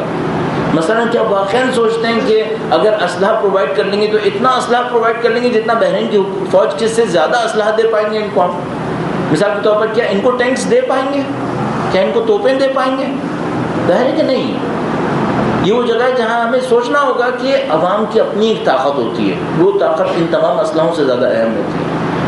جب بحرینی عوام اس طاقت اور شعور کے ساتھ جس میں جان دینا یقیناً ایک حصہ ہے، اور الحمدللہ اب اس کے کچھ آثار نظر آ رہے ہیں، آپ ان کی ویڈیوز کو دیکھیں، خاص کر کے جو مثلا ایک ویب سائٹ جو آپ لوگ یقیناً دیکھتے ہیں shiatv.net، اس کے اوپر کچھ جو ویڈیوز موجود ہیں ان کو دیکھیں تو کس طرح ان کے بعض جوان واقعا فوج کے سامنے بالکل تنے تنہا کھڑے ہیں کہ ہاں ٹھیک ہے مارنا تو مار کے دکھاؤ۔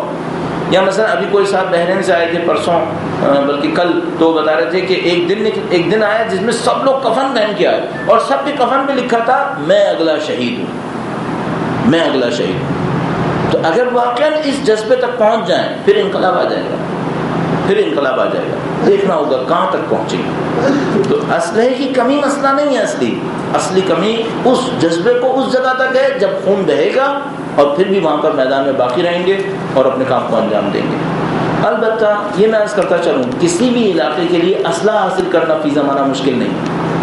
اگر اسلحے سے کوئی کام ہو سکے، یہ دنیا بارڈرز نہیں پہچانتی، یہ دنیا بارڈرز نہیں دیکھ پاتی، یہاں سب کام ہو سکتے ہیں.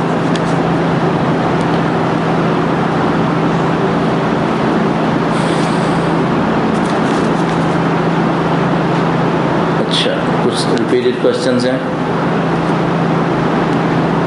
لکھا ہے جس طرح یہ اسلام دشمن اسلام کے خلاف سازشیں کر رہے ہیں اور دین کو مسخ کرنے کے در پہ ہیں، اس حوالے سے ہم طلبہ کی کیا ذمہ داری ہے؟ کافی بات ہوئی میرا اپنے خیال ہے، شعور کے اوپر، پارٹیسپیشن کے اوپر، ٹیکنالوجی کے حصول کے اوپر. یہ تمام واقعی ذمہ داریاں بنتی ہیں کہ جن کے ذریعے سے ہم اپنے کسی نہ کسی کردار کو انجام دے سکتے ہیں. اور میں طالب علم ہونے کے ناطے خاص کر کہوں گا، اپنے علم پر کمپرومائز مت کریں.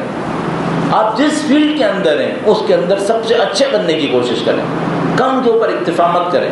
مثلا ممکن ہے کوئی کہے کہ کوئی یہ سمجھے کہ ہم یہ کہنا چاہتے ہیں پبلک پارٹیسپیشن ہو، آپ اپنی تعلیم کو اہمیت نہ دیں، پرسنٹیج کوئی بھی آتی ہے، نالج آپ کی کوئی بھی ہے، کیسی بھی ہے. نہیں، میں ہرگز نہیں کہوں گا، پرسنٹیج کی مجھے کوئی پرواہ نہیں ہے، لیکن معلومات کے حساب سے، علم کے حساب سے آپ کو ٹاپ پہ ہونا چاہیے. جس دن بہترین طالب علم پاکستان کے ہمارے طالب علم ہوتے ہیں تو یقیناً کچھ نہ کچھ ہم بہتری کی طرف جاتے ہیں. ٹیکنالوجی کے اندر خاص کر جو لوگوں کی مشکلات کو حل کرنے کی طرف جائے تو اس کے اپنے اثرات ہیں. تو آپ ان موقعوں کو ضائع نہ ہونے دیں جس کے نتیجے میں کل ہماری قوم دوسروں کی محتاج بن جائے. ہمیں اپنی فیلڈز کے اندر ماہر ہونا چاہیے. لکھا ہے کہ اس بات کا امکان ہے کہ بحرین کسی اور عرب ملک میں ضم ہو جائے. یہ لوگ توڑتے ہیں تاکہ ٹوٹے ٹکڑے سنبھالنا آسان ہو جائے. ضم کرنے سے طاقت بڑھ جاتی ہے. کبھی بھی یہ کام پسند نہیں کریں گے، ہمیشہ کوشش کریں گے ٹکڑے ہوتے رہیں تاکہ ٹکڑوں کو سنبھالنا آسان ہو جائے. اگر بحرین مثلا مل گیا سعودی عرب کے ساتھ تو کہاں طاقت پہنچ جائے گی پھر اہل بیت اطہار علیہ السلام کے ماننے والوں کی. تو قطعاً نہیں چاہیں گے، ان کے بس میں تو بحرین کے بھی 4 ٹکڑے کر دیتے تاکہ یہ بھی کہیں نہ کہیں بکھر جائیں. اللہ اکبر. لکھا ہے بحرین کے حوالے سے رہبر معظم نے کوئی بیان نہیں دیا. لارڈ کتنی، یعنی کیا عرض کروں، بے خبری کا کیا عالم ہے برادر. کہاں جا کے سرچ کریں، کچھ خدا کا واسطہ آگے پیچھے کہیں جا کے دیکھیں ایران میں کیا ہو رہا ہے، کس طریقے سے بات کو آگے بڑھایا جا رہا ہے، کہاں پہنچانے کی کوشش کر رہے ہیں. بے خبری مت دکھائیں، اتنی بے خبری بہت خطرناک ہے. اب میں اور آپ کیا سوچ رہے ہیں کہ مثلا ایران سے ڈائریکٹ ایک جہاز آئے گا جس کے اندر ایک پیکٹ نیوز پیپر کا ہوگا، وہ میرے گھر پر ڈیلیور کرے گا کہ یہ دیکھو رہبر معظم نے بیان دیا ہے. ایسا نہیں ہوگا، آپ کے گھر پہ کوئی نہیں آئے گا. آپ کو تھوڑا سا نکل کے ادھر ادھر دیکھنا پڑے گا. آج کے دور میں عالموں کا کیا کردار ہے، بحرین کے مسلمانوں کے حق میں کیا کردار ادا کر رہے ہیں پاکستان کے علماء کا. یہ میں بہت دفعہ ایسی چیزوں کو بیان کر چکا ہوں. ہم لوگوں کی ایک عادت رہ گئی ہے، ہم ایک دوسرے کے اوپر ٹالنے کی کوشش کریں. وہ اس کو کہے تم غلط اور وہ کہے تم غلط. اس سے کوئی معاملہ حل نہیں ہوگا. اپنے کام کو انجام دینے کی کوشش کریں، حتی الامکان اپنے دلوں کو وسیع کریں، سچائی اور خلوص کے ساتھ کام کریں. کام میں تاثیر ہوگی. مفادات کی جنگ نہ کریں، حق کی خاطر آواز اٹھانے کو سیکھیں، کام میں تاثیر ہوگی. بدقسمتی سے ہم لوگوں کے ساتھ مشکل یہ ہے کہ ہم جب حق کے لیے بھی کوئی کام کرتے ہیں اپنے کسی مفاد کو پہلے اپنے مد نظر رکھ رہے ہوتے ہیں. اس کی وجہ سے ہم حق کے اوپر بھی کمپرومائز کرنے کو تیار ہو جاتے ہیں. کام کو خلوص کے ساتھ کریں اور اللہ تعالیٰ کی دی ہوئی ذمہ داریوں کو انجام دینے کی خاطر کریں، جس کو ہم بندگی کہتے ہیں. آپ کے چھوٹے کام میں بھی بہت اچھا اثر حاصل ہوگا انشاءاللہ. آپ کی توجہات کا انتہائی شکریہ. خدا تعالیٰ انشاءاللہ ہمیں مفید علم، شعور، آگہی عنایت فرمائے. درود بھیجیں محمد و آل محمد پر.